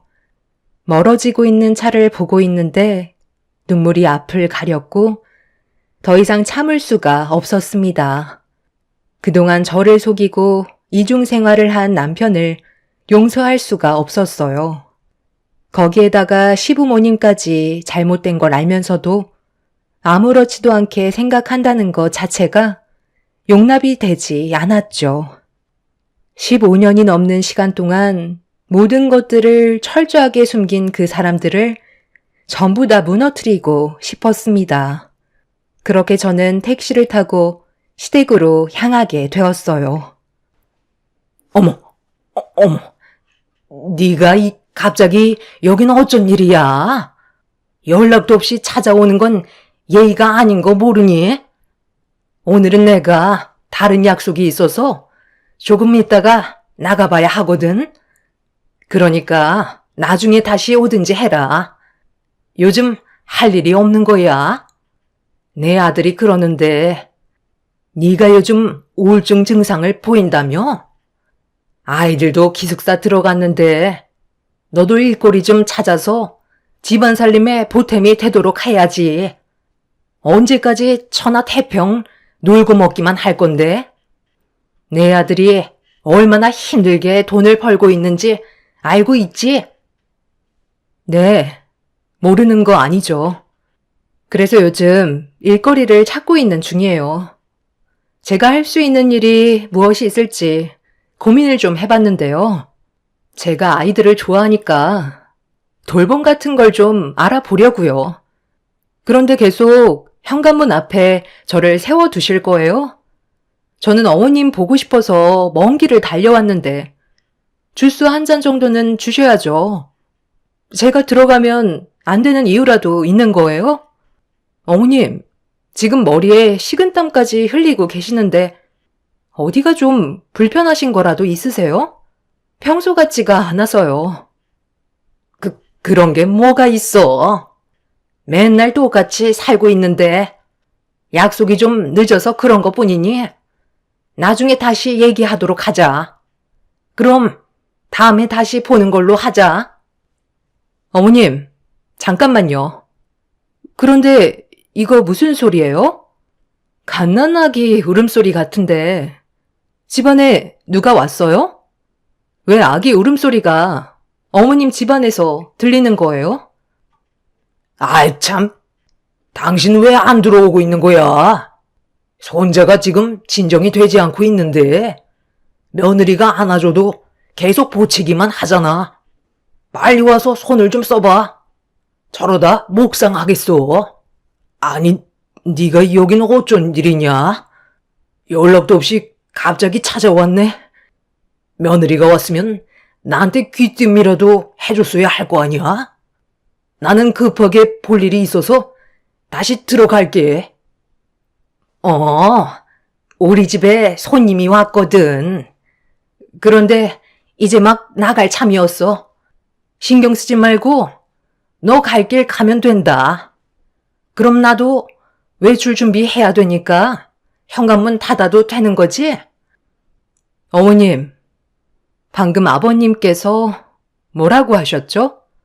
며느리가 문 앞에 있는데 집안의 아기를 손자라고 얘기하시면서 며느리가 아이를 제대로 돌보지 못한다고 얘기하셨잖아요. 이게 무슨 말인 거예요? 어머님 집안에 저 말고 다른 며느리가 들어와 사는 건 아니죠? 제가 확인을 좀 해봐야 될까요? 그래도 되는 거잖아요? 제가 시댁 안으로 들어가려 하자 시몬은 온몸으로 저를 막아서기 시작했어요. 하지만 이미 저는 오랜 시간 분노가 쌓여왔던 상태라 시몬은 저를 감당할 수가 없었죠.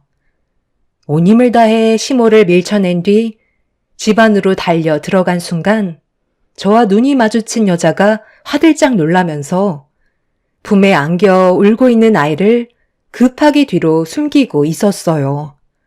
시모는 저에게 다시 달려와선 당장 나가라며 흥분하며 소리를 질렀고 시모의 목소리에 놀란 아이는 자지러지게 울음을 터뜨려 버리고 말았습니다.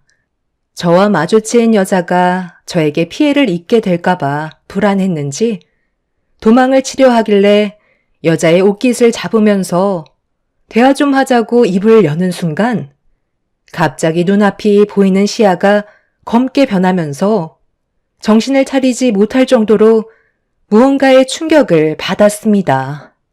고개를 돌려 옆을 보니 시모가 어딜 만지냐면서 제 뺨에 손을 올려 붙였던 거죠.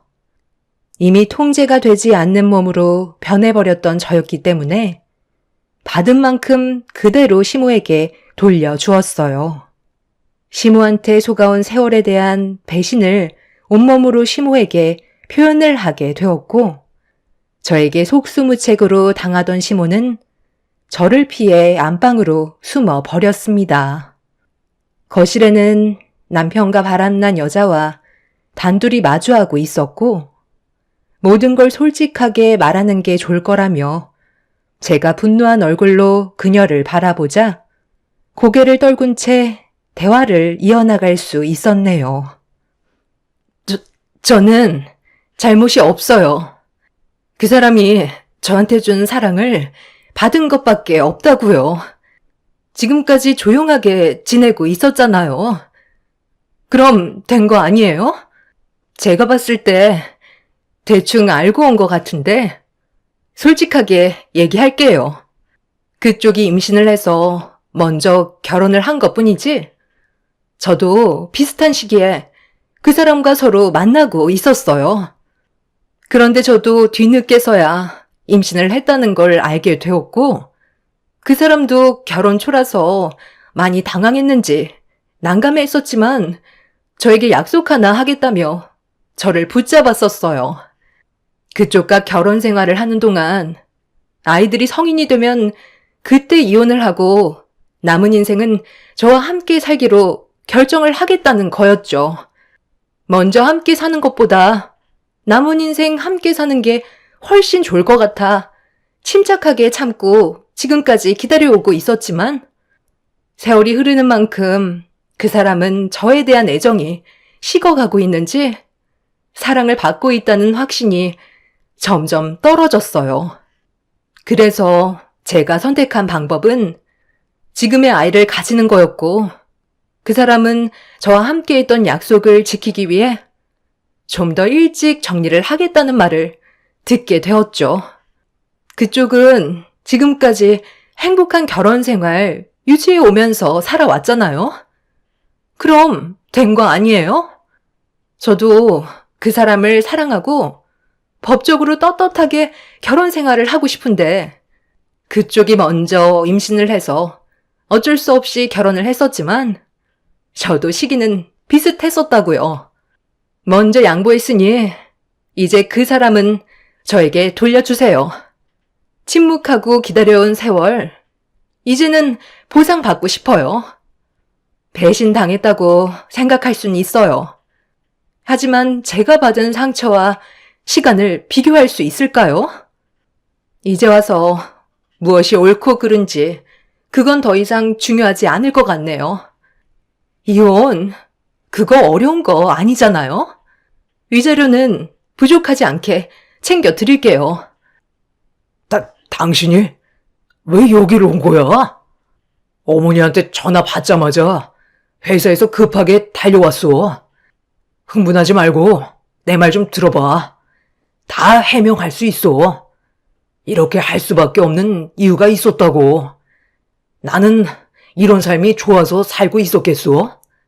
당신이 임신을 했을 때 나는 내 사람을 책임지고 싶은 마음에 결혼을 했던 것 뿐이야.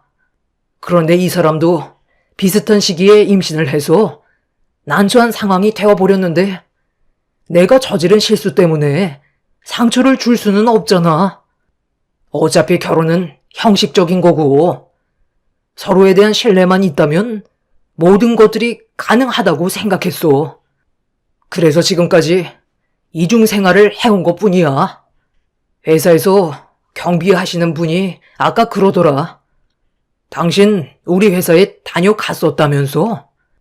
회사 지침상 말을 안 할 수가 없었다고 나한테 전부 다 말해줬었는데 그때 내가 얼마나 놀랐는지 알아? 그동안 모든 것들을 숨기고 있었던 건 정말 미안해. 하지만 내가 당신을 사랑하는 마음은 지금도 전혀 변하지 않았어. 우리 이대로 그냥 살면 되는 거야. 당신만 이해해주면 돼. 내가 그동안 대리라고 속여왔던 건 이 사람한테도 생활비는 줘야 할 거 아니야. 우리는 법적으로 정식 부부이지만 이 사람은 지금까지 살면서 나랑 한순간도 편하게 지낸 적이 없었어. 그래서 금전적으로 조금이나마 더 챙겨주려 했던 거고 이중으로 돈이 나가야 되다 보니까 당신한테 직급이 올라가지 않는다고 거짓말을 할 수밖에 없었던 거야. 나 이해해줄 수 있지? 지금 당신이 보고 있는 광경은 아무것도 아니야. 그냥 모른 척하고 지나가면 아무 일도 없는 거라고. 두 눈으로 보는 걸 보고 들었는데 나보고 지금 아무 일도 없이 지내라고? 15년 넘게 당신한테 속아오면서 살아왔었는데 평생을 눈 감고 살라는 거야? 나는 그렇게는 못하겠어. 아까 저 여자 집에 찾아갔었어. 그리고 거기에서 당신이 어머님이랑 나누는 대화 들었었고 나보다 저 여자를 선택하겠다며. 어떻게 이런 심각한 일들을 아무렇지도 않게 숨기고 살아왔던 거야? 세월이 흐르는 만큼 내가 받는 상처는 점점 더 커질 거라곤 생각하지 못했던 거야? 남편은 저에게 처음으로 무릎을 꿇었어요. 그 모습을 옆에서 바라보고 있던 여자는 뭐 하는 짓이냐고 당장 일어나라며 화를 냈지만 남편은 저에게 용서를 받고 싶어 하는 듯 보였죠. 하지만 남편과는 더 이상 함께 하고 싶지 않았습니다.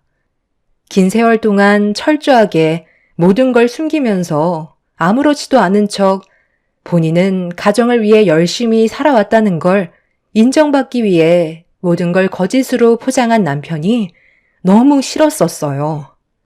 그래서 제 발목을 잡고 늘어지는 남편을 강하게 뿌리치고 이혼하겠다는 말을 꺼내는 순간 갑자기 남편이 쓰러진 상태에서 일어나지 못하고 있었습니다. 미동조차 하지 않고 있길래 당황스러워 남편을 쳐다만 보고 있었는데 여자가 시모에게 도와달라고 도움을 요청하자 시부모님께서 방 안에서 급하게 나오시더니 쓰러진 남편 보고 정신 차리라며 흔들어대기 시작했어요. 하지만 남편은 일어나지 못했고 시부는 서둘러 구조대에게 도움을 요청했습니다. 그렇게 응급실로 실려가게 된 남편은 정밀검사가 시작되었고 의사는 충격적인 진단 결과를 꺼내놓고 말았습니다. 대장암 4기 판정이 내려졌었고 암세포가 뇌에까지 전이가 되어버린 상태라 정상적인 생활로 돌아가기에는 어려울 것 같다는 충격적인 말을 듣고 말았었죠. 어느 날부터인가 계속해서 몸이 말라가는 걸 지켜보고 있었고 남편한테 제대로 된 검사를 받아보자고 얘기했었지만 제 말을 무시했던 남편은 결국 돌이킬 수 없는 결과를 가져오고 말았던 거죠. 남편한테는 생존 가능성이 희박할 것 같다는 말에 그 여자는 울며 불며 난리를 치기 시작했어요. 지금까지 참고 기다려왔었는데 자기와는 제대로 된 삶을 살아본 적도 없이 떠날 거냐면서 오열을 하고 있었습니다. 그 모습을 보고 있던 저는 정말 어이가 없더라고요.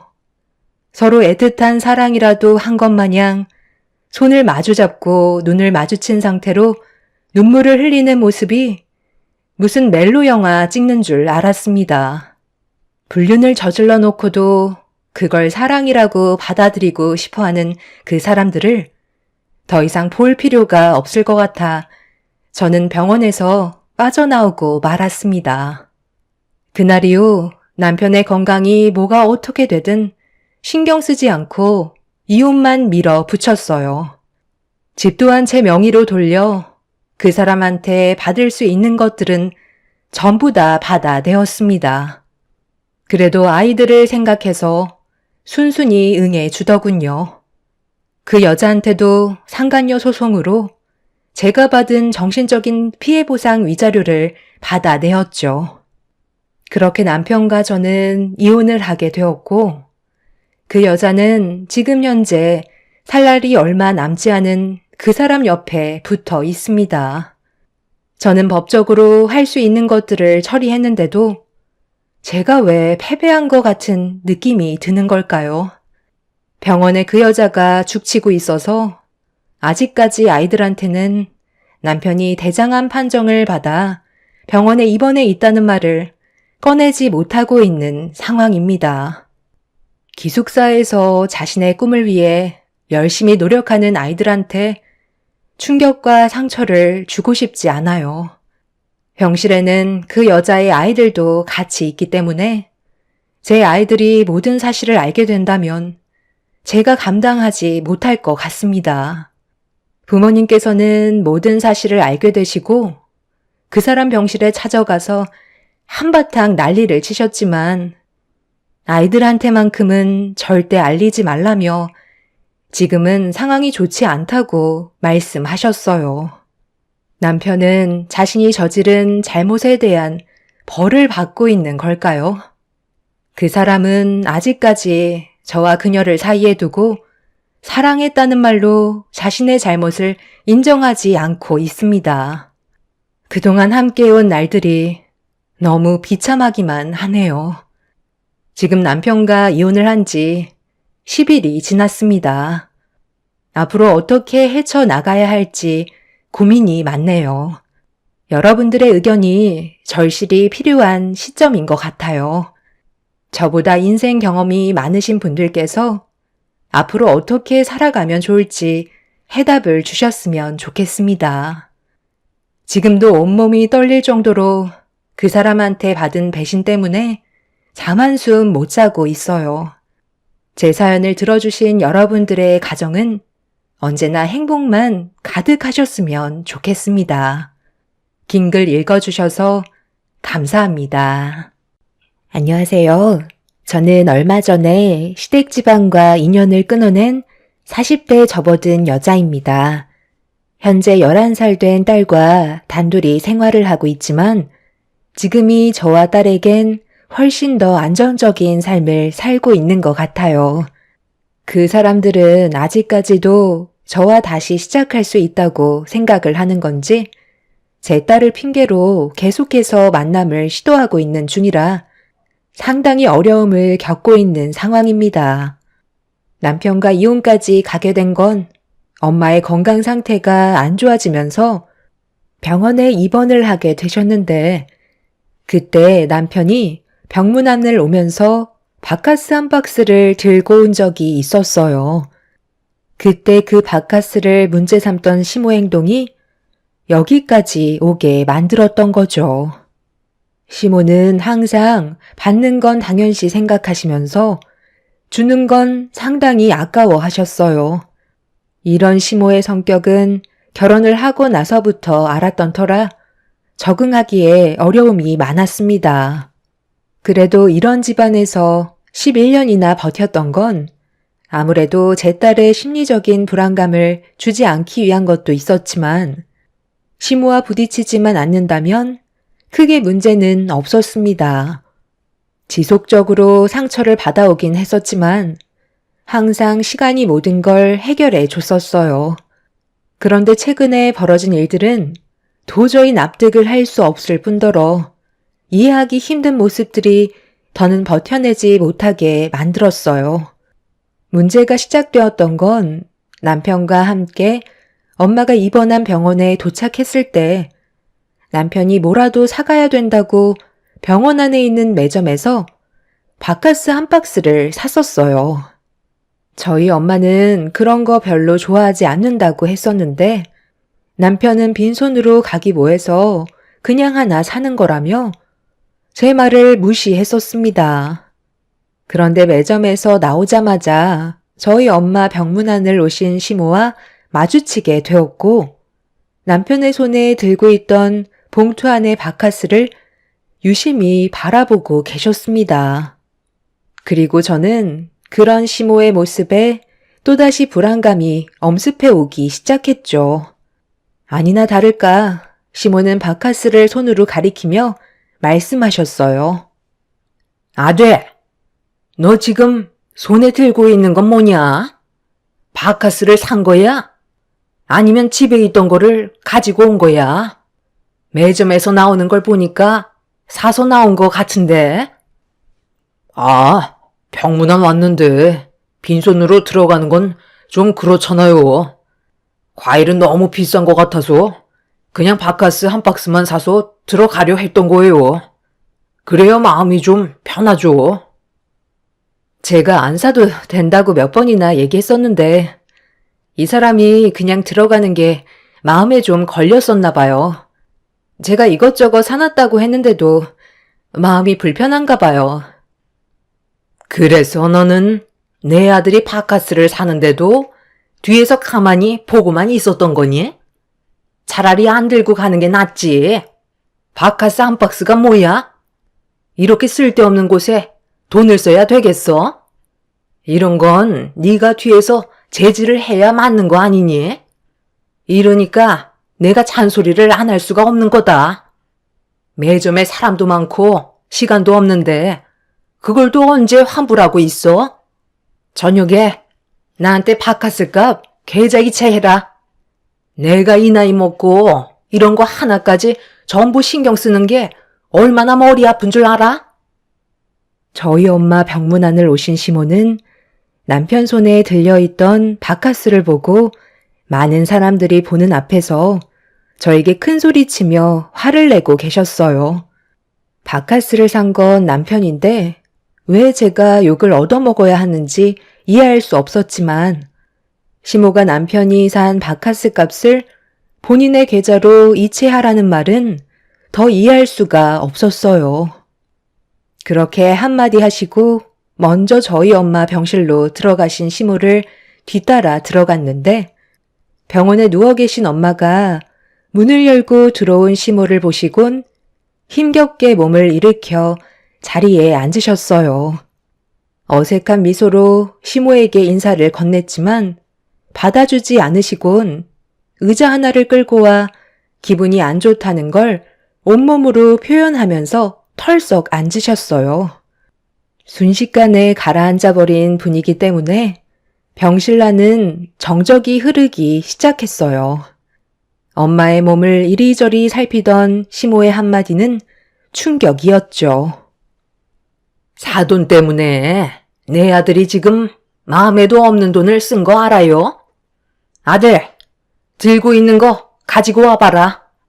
남의 부모한테 내 아들이 힘들게 벌은 돈을 써야 한다는 게 얼마나 화가 나는지 아세요? 사돈께서 입원만 안 하셨었어도 내 아들이 쓸데없이 바카스 같은 건 사지 않았겠죠. 아까 내 아들이 그렇습니다. 빈손으로 들어오긴 뭐해서 예의상 손에 뭐라도 하나 들고 가야 자기 마음이 편할 것 같다고 하대요.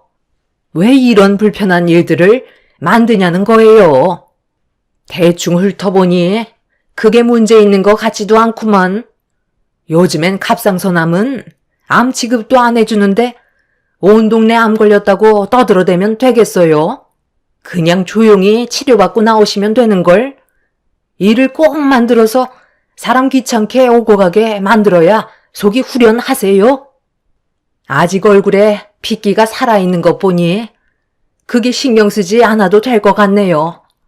아들, 대충 얼굴 뺐으니까 나랑 저녁이나 먹으러 나가자. 쓸데없이 여기에서 하루 종일 시간 버리고 있을 거니? 지금 엄마랑 얼굴 같이 비쳤으면 됐잖아.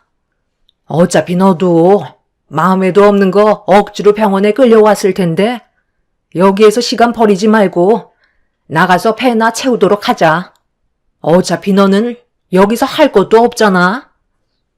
지금 환자인 저희 엄마 앞에서 뭐라고 하신 거예요? 갑상선암이 요즘에는 아무것도 아니라고요? 어머님이 멀쩡하시면 그런 막말해도 된다는 거예요? 당신은 갑자기 왜 우리 엄마한테 화를 내고 그래? 틀린 말씀 하신 것도 아니신데 어른한테 얼굴 붉히면서 얘기하면 되겠어? 전부 다 맞는 말만 하신 거잖아. 당신이 병원에 온다는데 내가 안 오면 뭐라고 생각하시겠어? 그런데 막상 와도 나는 할 게 없는 건 엄마 말이 맞는 거잖아. 여기에 있는 게 오히려 방해만 될 뿐이라고. 엄마랑 나는 저녁 먹고 바로 집으로 들어갈 테니까 아까 매점에서 우리 엄마가 한 얘기 잊지 말고 계좌로 8,000원 보내면 될 거야. 시모와 남편은 엄마 앞에서 거침없는 말들을 이어나가고 있었어요. 정말 어이없었던 건 남편이 먼저 퇴근하고 병원에 가려는 저한테 전화를 해선 같이 가자는 말을 꺼냈었는데 저는 솔직히 같이 오고 싶은 마음은 없었거든요. 11년 동안 함께 살면서 서로가 워낙 잘 알고 있어서 그런 건지 또 다른 문제거리가 생기게 될까봐 항상 조심스러웠었는데 이번에도 어김없이 일이 터지고 말았던 거죠. 남편은 좀 이상한 성격을 가지고 있었어요. 제 앞에서는 분위기를 잘 맞춰주는 것 같다가도 시모만 오면 언제 그랬냐는 듯 저는 남보다 못한 존재가 되어버리고 말죠. 무조건 시모의 말만 듣고 동의하는 모습들이 저를 너무 괴롭게 만들었습니다. 남편과 함께 살면서 이런 점이 제일 마음에 안 들었지만 워낙 자주 있었던 일들이라 그러려니 하고 넘어갔었는데 엄마가 멀쩡한 몸으로 병원에 입원하신 것도 아니시고 갑상선 암으로 항암 치료를 받고 계시는데 면전 앞에서 별것도 아닌 암 가지고 엄살 부린다는 시모의 말은 저를 너무 화가 나게 만들었어요. 그런 모습들에 너무 큰 실망과 서운함을 감추지 못했던 저는 안 좋은 감정을 표출하게 되었지만 남편과 시모는 그런 저를 무시하면서 병실 밖으로 나가 버렸습니다. 엄마도 시모와 남편의 태도에 당황스러우셨는지 얼굴 표정이 굳어지시길래 너무 죄송스러웠었어요. 그날 처음으로 엄마한테 시댁지방과 사는 게 힘들어서 그만 정리하고 싶다는 속마음을 진지하게 꺼내 놓았습니다. 제가 괴로워하는 모습을 묵묵히 바라보시던 엄마도 걱정이 많으셨는지 힘들면 서로 갈라서는 것도 방법이라며 날이 가면 갈수록 안 좋아지는 관계를 옆에서 지켜보는 것도 힘들다고 좋은 관계로 만들어갈 수 없을 것 같으면 하루라도 빨리 정리하는 게 좋을 것 같다는 의견을 주셨어요. 그날 엄마와 한참 동안 진지한 대화를 나눈 끝에 이혼을 결정하게 되었죠. 그렇게 집으로 돌아온 저는 남편을 기다렸고 시모와 즐거운 저녁 식사를 했는지 남편의 얼굴은 상당히 밝아져 있는 모습을 보여주고 있었죠. 어머님이랑 단둘이 저녁 먹어서 기분이 상당히 좋았나 봐. 당신이랑 진지하게 할 말이 있으니까 여기 좀 앉아봐. 그동안 정말 많이 고민했었는데 오늘 일로 확실하게 알 수 있겠더라고. 당신이랑은 앞으로 함께 사는 건 어려울 것 같아. 내 인생을 당신한테 더 이상 맡기지 못할 것 같아. 어떻게 엄마 앞에서 그런 말을 아무렇지도 않게 꺼낼 수 있어? 아무리 개념이 없다 해도 단순한 병도 아니고 암 때문에 항암 치료 받고 계시는데 상처되는 말들을 아무렇지도 않게 꺼내는 게 맞는다고 생각해? 어머님이 그런 성격을 가지고 있으니까 당신이 뭘 보고 배웠는지 안 봐도 알 수 있지. 우리 이쯤에서 그만하자. 지금 뭐 하자는 거야? 아까 그 일 때문에 이혼이라도 하자는 거야? 이혼은 혼자 해?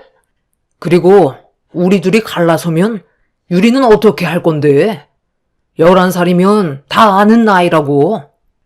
당신이랑 이혼하면 정신적으로 얼마나 큰 충격을 받겠어?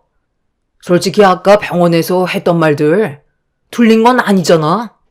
내가 받는 스트레스도 생각을 해줘야지. 그러니까 마음씨를 곱게 쓰셔야지. 80억이나 되는 상가 혼자 관리하시겠다고 그 난리를 치시니까 결국 몸에 문제가 온 거 아니야? 누가 봐도 미련한 행동이라고. 나 같으면 그 상가 처분하고 남은 인생 편히 놀고 먹으면서 살겠다. 장모님 연세가 몇인데 아직까지도 그 건물 끼고 있는 것도 문제라고. 엄마가 소유하고 계신 건물을 왜 당신이 이래라 저래라 하는 건데? 엄마가 왜 그렇게까지 애착을 가지고 계신 건지 당신도 모르는 거 아니잖아. 우리 부모님이 그 건물을 소유하기까지 얼마나 고생을 많이 하셨는데, 그리고 나는 그런 거 전혀 신경도 쓰지 않는데 왜 당신이 그런 걸 신경 쓰는 거야? 재작년에 장인어른 세상 떠나셨으면 이제 그만할 때도 됐잖아. 언제까지 이런 식으로 살아갈 거야? 한푼이 아쉬운 지금 시점에 장모님께서 건물 처분하시면 우리 가족 남은 인생 떵떵거리며 잘 살 수 있다고. 그쯤 됐으면 이제 그만 당신한테 넘기고 요양원에서 푹 쉬시면 되는 거 아니야? 내 말이 틀린 건 아니잖아. 우리? 언제부터 우리였어? 당신이랑 어머님이 하는 행동을 봐봐. 남보다 못한 사이라고. 나는 당신이랑 이혼하고 내 인생 사는 게 훨씬 행복할 것 같아. 남편은 저와 이혼하는 걸 받아들일 수 없다며 얼굴을 붉히며 흥분하기 시작했어요. 저는 남편의 속내를 전부 다 알 수 있었죠. 엄마가 혹시라도 암으로 세상을 떠나시게 되면 자연스럽게 저에게 재산이 들어오게 될 테고, 그렇게 되면 남편과 시댁 식구들이 그에 따른 여러 가지 이득을 취할 수 있다고 생각하고 있었기 때문에 이혼만큼은 반대하고 있었습니다. 하지만 이미 결정한 만큼 시댁 집안 사람들과 하루빨리 정리하고 싶었던 저는 절대 굽히지 않자 남편 혼자서는 힘들 것 같다고 판단했는지 그날 한바탕 한 이후 다음날 시댁 식구들 전부를 집으로 불러들였습니다. 아빠는 세상을 떠나셨고 엄마는 병원에 계시니 시댁 식구들을 상대해야 되는 건 오로지 저 혼자만의 몫이었어요. 다들 두 눈을 붉히면서 저와의 인연을 끊어내지 않으려 갖은 수를 다 쓰고 있었어요. 이제 와서 이런다고 달라질 거 없다는 거 잘 아실 텐데요. 이 사람과 둘만의 문제인데 이렇게까지 몰려오실 필요 있으세요? 이런 분위기에서 저는 더 이상 할 말이 없을 것 같네요. 먼저 자리에서 일어나 보도록 할게요. 뭐든지 어머님 뜻대로 되지 않는다고 사람 마음에 상처 주는 행동은 잘못된 거예요. 오죽 답답했으면 그랬겠니? 지금 너희들이 어떻게 살고 있어? 서로 맞벌이 하면서 입에 풀칠 겨우 하고 있는데 도대체 왜 그 상가를 처분하지 않는 거야?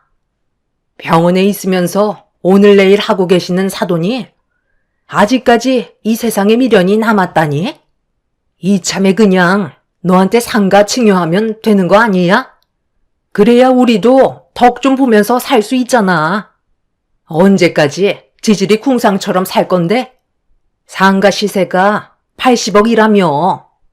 딸랑 건물 하나 가지고 있는 거 처분을 하던지 아니면 너한테 넘겨주든지 해야 그 건물을 국을 끓여 먹던 밥을 해 먹던 하지 않겠어? 너무 짜게 구니까 나도 똑같이 행동하고 있는 것 뿐이라고. 돈이 많으면 뭐해? 사람이 베풀 줄 알아야지. 지금까지 우리한테 뭘 해준 게 있기라도 한 줄 알아? 한 번뿐인 인생 왜 이렇게 어렵게 살고 있는지 모르겠다. 그래서 병원에 갔을 때 너무 한심해 보여서 한마디 했던 것 뿐이다. 애초에 우리가 원하는 대로 상가 건물 처분하던지 너한테 증여해 줬으면 이런 일도 없었겠지. 나도 사돈한테 너무 서운해서 그런 거다. 이혼이 쉬운 문제도 아닌데 그렇게 극단적으로 분위기를 몰아가야 되겠어? 좋게 해결할 수 있는 방법은 얼마든지 있다고. 그래요. 사람은 누구나 배부르게 살고 싶은 거잖아요. 저희도 마찬가지예요. 새언니 덕 좀 보면서 살고 싶은데 그게 잘 안 되니까 불만들이 터져 나오는 거라고요. 암이라는 게 쉽게 고쳐지는 병도 아닌데 갑상선암이 생각보다 심각하다면서. 다른 곳으로 전이가 되면 상황은 더욱더 어려워진다고 하던데 손가락 하나 까딱하기 힘들어지기 전에 최대한 서둘러서 며느리한테 넘겨주면 좀 좋아. 우리가 함께 살아온 세월이 벌써 11년이나 지났다.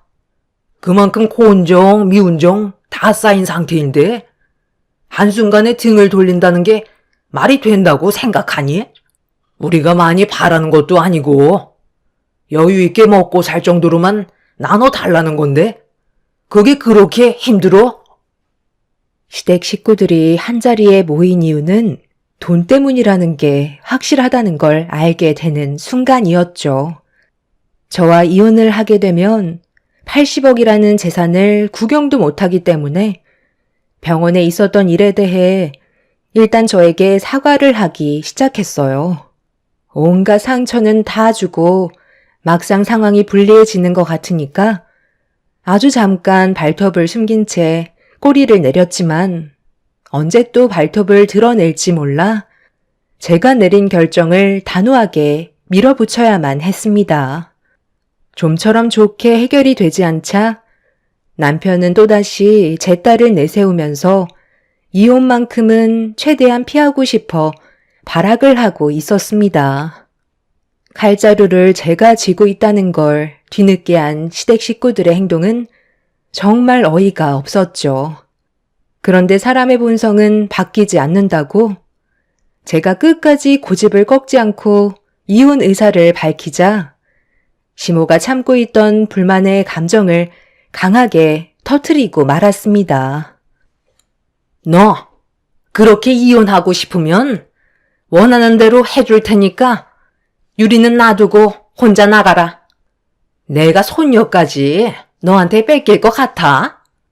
원하는 대로 절대 해줄 수 없으니까 이혼할 거면 너 혼자 나가라는 거야. 혼자만 다 가지고 가면 우리는 11년 동안 아무것도 얻은 게 없는 거잖아. 손녀라도 데리고 있어야 인생을 허비했다는 생각을 안 하게 되지. 네가 모든 걸 다 가져가면 우리 인생 누가 책임져 줄 거니? 아이 문제 때문에 이혼을 하려 해도 상당히 오래 걸린다는 거 알고 있지? 아주 진이 빠질 정도로 물고 늘어질 테니까 해볼 테면 어디 한번 해봐라. 나는 네가 원하는 방향대로 끌려다니지 않을 거다. 얘가 이젠 아주 개념까지 상실했네. 제 배 아파 낳은 자식이니까 데려간다는 건 당연한 건데 그걸 왜 어머님이 결정을 하시려는 거죠? 불만이 있으시면 법정에서 항의하시면 되잖아요. 저는 무조건 제 딸 유리는 데리고 갈 겁니다. 그러니 더는 구차하게 이러지 마시고 서로 갈 길 가는 게 좋을 것 같은데요. 사람 앞에서 치사하게 오만정 다 떨어지게 행동하셔놓고 어머님이 이러신다고 해서 달라질 건 아무것도 없어요. 제가 절대로 의사를 꺾지 않고 자리에서 일어나 더 이상 대화할 필요 없을 것 같다며 아이를 데리고 방으로 들어가 버리자 남편과 시댁 식구들은 더욱더 강하게 난리를 치며 방문을 발로 걷어차기까지 했어요. 그렇게 한참 동안 집에서 죽치고 있던 시댁 식구들은 제 결정에 변화가 없다는 걸 판단했는지 더 이상 난리를 치지 않고 집에서 나갔습니다. 남편도 시댁 식구들을 따라 나갔죠. 그리고 그날 남편은 집에 들어오지 않았네요. 자기들끼리 또 다른 계획을 세우고 있었겠지만 저는 절대 흔들리지 않을 거라 확신하고 있었죠. 그런데 남편이 전혀 예상하지 못한 방법으로 저를 당황스럽게 만들었어요. 결국 이혼을 하지 않겠다는 결정을 내릴 수밖에 없었습니다. 퇴근을 하고 제 딸 유리를 데리고 엄마가 입원해 계신 병원을 가려고 했는데 유리를 아무리 기다려도 학원에서 시간 맞춰 나오지 않고 있더라고요. 좀 늦게 끝나는 날도 있었기 때문에 30분 정도를 더 기다렸었는데 학원 친구들은 이미 전부 다 집으로 돌아간 것 같아 건물 안으로 들어가 유리를 찾았는데 때마침 나오신 원장님과 마주치게 되면서 유리가 아직 공부 중이냐고 물어보자 충격적인 말을 듣고 말았어요. 그동안 단 한 번도 제 딸을 학원에서 데리러 온 적이 없었던 남편이 데리고 갔다며 한참 전에 같이 나갔다는 말을 듣게 되었죠. 남편이 또 다른 무언가를 계획하고 있는 것 같아 당황스러웠던 저는 급하게 학원을 빠져나오면서 남편한테 전화를 걸었어요. 역시나 기다렸다는 듯 전화를 받더라고요. 지금 뭐 하는 짓이야? 나한테 단 한마디 연락도 없이 유리를 데려가면 어쩌자는 거야? 지금 어디야? 당신이 일부러 이런다는 거 내가 모를 줄 알아? 그러니까 어제 좋게 얘기했을 때 잘 알아들었어야지. 내가 원하는 답을 얻을 때까지 절대 당신 앞에 나타나지 않을 테니까 순순히 내 말 듣는 게 좋을 거야. 전화를 끊는 순간 이혼은 없었던 일로 하면 좋겠어. 만에 하나 다른 생각을 가지거나 쓸데없는 행동을 취한다면 유리는 당신 앞에 영영 나타나지 않을 거야. 아빠가 자식을 데리고 있는 건데 문제될 건 하나 없잖아. 어떻게 할래? 당신 딸 평생 얼굴 못 보게 해줄까? 아니면 남은 인생 조용히 살아갈래? 지금 당장 선택해. 허튼 생각하는 순간 난 유리랑 해외로 날라버릴 거야. 당신한테는 고민할 시간을 주면 안 돼. 워낙 잡생각을 많이 하는 사람이라 나중에도 쓸데없는 일을 저지를지도 모르거든. 그리고 하나 더 말하자면 오늘 병원에 가서 장모님 상가 건물 당신한테 넘겨달라고 확실하게 얘기해줬으면 좋겠어. 그렇게 상가가 증여가 됐다는 서류를 보여준다면 그때 유리를 보여주도록 할게. 자식이 우선이지 돈이 우선은 아니잖아. 어떻게 할 거야? 내가 원하는 대로 움직일 거야? 시간은 많지 않다는 걸 알고는 있지? 남편의 말에 엄청난 충격을 받은 저는 머릿속이 하얗게 변하고 말았어요. 남편은 항상 생각지도 못한 일들을 저지르는 성격을 가지고 있어서 만약 제가 남편의 조건을 받아들이지 않는다면 어떤 일들이 벌어지게 될지 그건 저도 알 수 없었습니다. 딸의 안전이 우선이라 판단하게 되면서 고민할 것도 없이 남편의 조건을 수락할 수밖에 없었어요. 그렇게 저는 엄마가 입원해 계신 병원으로 달려가 남편과 일어난 문제들에 대해 전부 다 털어놓았고 제 말을 진지하게 듣고 계셨던 엄마는 가지고 계신 상가 건물을 저에게 증여해 주겠다는 말을 꺼내셨어요. 엄마는 더 이상 건물을 관리할 수 있을 정도로 건강 상태가 좋지 않아 원래 조만간 저에게 증여하려고 계획을 가지고 계셨고 남편과의 상황들이 심각하게 흘러간다는 걸 알곤 더는 고민조차 하지 않으셨어요. 어차피 제 명의로 되는 거기 때문에 크게 문제될 것 같아 보이진 않았죠. 시댁 집안 식구들은 나중에 자기들에게 무언가라도 떨어질까봐 상가 건물의 소유권을 저에게 돌리는 것까지 생각을 한 것 같은데 제 딸만 돌아온다면 그때는 바로 법적으로 소송 준비를 하려고 계획을 하고 있었습니다. 결국 저는 엄마한테 상가 건물을 증여받게 되었고 남편도 자기가 원하는 대로 이루어졌다고 생각했는지 딸과 함께 아무렇지도 않게 집으로 들어왔어요. 저를 너무 힘들게 만들었던 남편에 대한 분노가 얼굴을 향해 날아가면서 뺨에 손을 올려 붙였습니다. 딸은 별일 없었다면서 흥분한 저를 말리고 있었지만 남편의 생각 없는 행동들이 결국 제 눈에서 눈물을 흘리게 만들었어요. 서로 사랑해서 만난 사이였는데 11년의 세월 동안 저는 단 한 번도 사랑을 받아본 적도 없었고 남편은 저에게 많은 실망만 안겨주고 있었죠. 크게 바라는 거 없이 서로 웃으면서 행복한 가정을 꾸리는 걸 원했었는데 남편은 그런 사소한 것조차 저를 충족시켜주지 못했었어요. 자기도 뺨 정도는 예상하고 있었는지 아무렇지도 않게 들어와서는 아무 말도 하지 않고 방으로 들어가 버렸습니다. 그날 하루 종일 거실에서 눈물을 훔치다가 저도 모르게 지쳐 잠이 들었는데 눈을 떴을 때 늦은 새벽 시간이 되어 있었습니다. 딸 방을 열어보니 다행히 큰 문제 없이 잘 자고 있더라고요. 그런데 옆방에서 남편이 누군가와 통화하는 소리가 조용히 들려오길래 귀를 기울여 숨죽인 채 남편의 통화 소리를 듣게 되었죠. 울다 지쳐 잠들었어요. 확인하고 전화 드리는 거예요. 유리를 만나지 못할까봐 두려웠는지 제 말에 순순히 따르더라고요. 경찰에 신고하면 제가 어떻게 하겠어요? 하루 이틀 산 것도 아닌데 쓸데없이 일을 크게 만들고 싶지 않았었겠죠. 우리가 계획한 대로 장모님이 저 사람한테 건물을 증여한 것 같아요. 저희는 일단 기회를 엿보고 있어야죠. 너무 급하게 일 처리를 진행하면 저희가 의심받게 된다고요. 갑상선암이 생각보다 심각하다던데 얼마나 오래 살겠어요? 몸도 많이 약해지셨다고 하니까 살 날 얼마 남지 않았겠죠.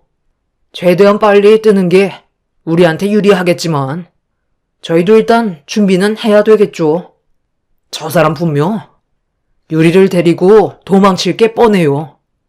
저와 이혼할 마음은 변함없을 것 같아요. 그런데 증여받고 바로 사고가 나면 경찰에서 저를 의심할 거잖아요. 그러니까 유리와 함께 사고가 나야 덜 의심받을 거 아니에요? 지 자식을 위험에 내몰 거라고 누가 생각하겠어요? 그러니까 최대한 조심스럽게 접근하는 게 좋겠죠. 지금 80억이 눈앞에까지 다가왔는데 여기서 그만 멈추면 계획한 모든 것들이 소용이 없게 되잖아요. 결혼은 다시 하면 되고, 아이도 다시 낳으면 되는 거예요. 80억이면 우리 가족만 먹고 사는 게 아니라 3대까지 먹고 살 수 있을 만큼의 돈이라고요.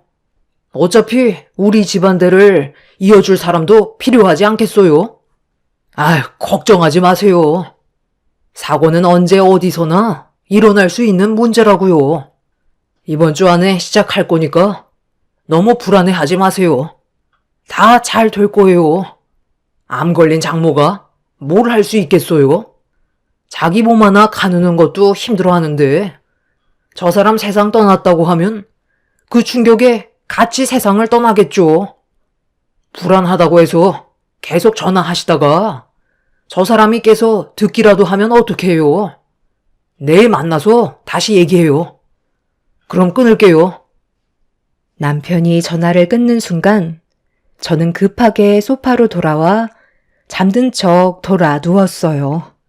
그 사이 남편이 방문을 조심스럽게 열며 제가 자고 있는지 확인을 한 다음 다시 방문을 닫았습니다. 그리곤 또다시 누군가에게 전화를 하고 있는 것 같아 보였어요. 충격적이게도 만에 하나 계획이 틀어지는 걸 대비해서 사고가 났을 때 제가 살아있을지도 모르는 돌발 상황을 대처하기 위한 추가적인 충돌 사고를 만들려 하고 있었습니다.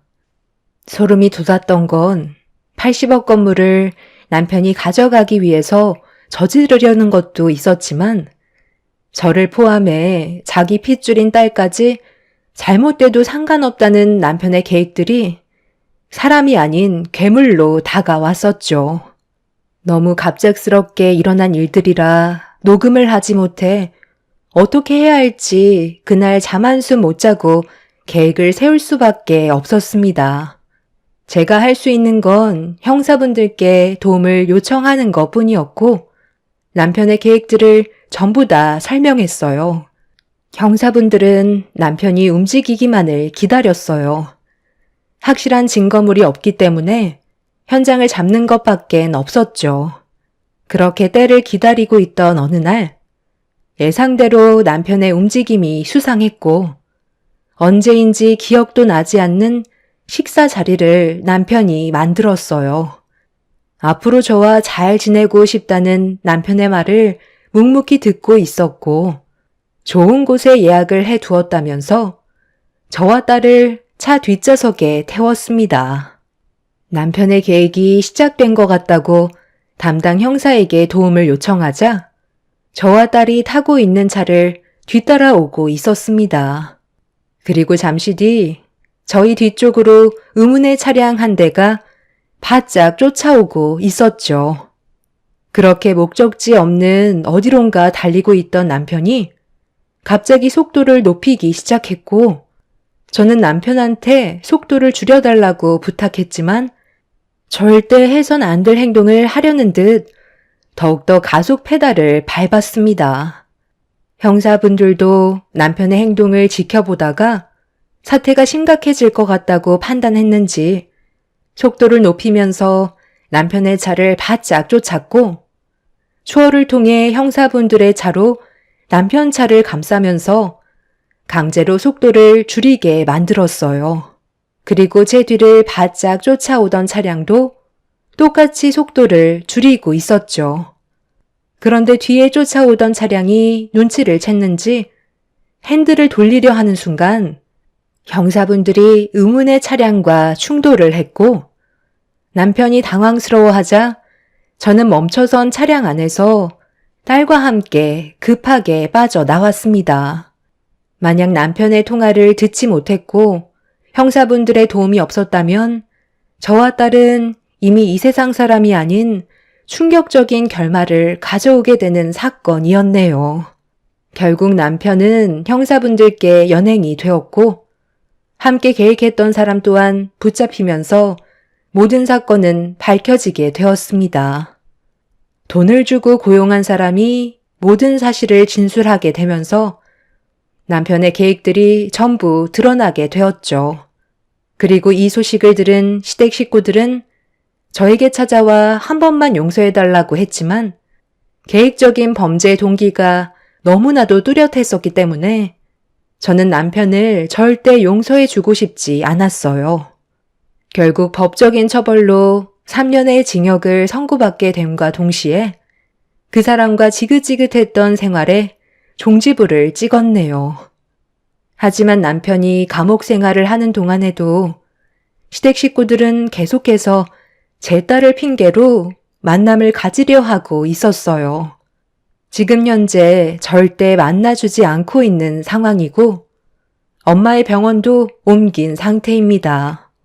접근 금지 신청을 했지만 경찰분들의 도움을 지속적으로 받을 수 없다는 단점이 있어서 시댁 식구들이 저에게 또 다른 해를 갈까봐 걱정입니다. 남편이 잘못한 점에 대해서는 충분히 인정한다며 다시 시작할 수 있다고 끈질기게 물고 늘어지려는 그 사람들에게 땡전 한 푼 없다는 말을 했음에도 제 딸을 핑계 삼아 계속해서 이유를 만들고 있네요. 아무래도 다른 지역으로 이사를 해야 될 것만 같습니다. 최근엔 엄마의 건강 상태도 많이 좋아져서 공기 좋은 곳으로 이사를 해야 되나 싶지만 의료 환경이 좋은 곳을 찾기에는 지방보다는 수도권이 훨씬 좋은 것 같아 괜찮은 곳을 찾고 있는 중입니다. 그 집안 사람들에게서 하루빨리 벗어나고 싶네요. 3년이 지난 뒤 또 다른 무언가를 남편이 계획할까봐 서둘러 움직여야 할 것 같아요. 남편은 평생 자기 잘못은 깨우치지 못할 인간 같습니다. 앞으로 제가 잘 살아갈 수 있게 여러분들의 격려적인 조언 부탁드릴게요. 제 사연 들어주신 분들 감사합니다.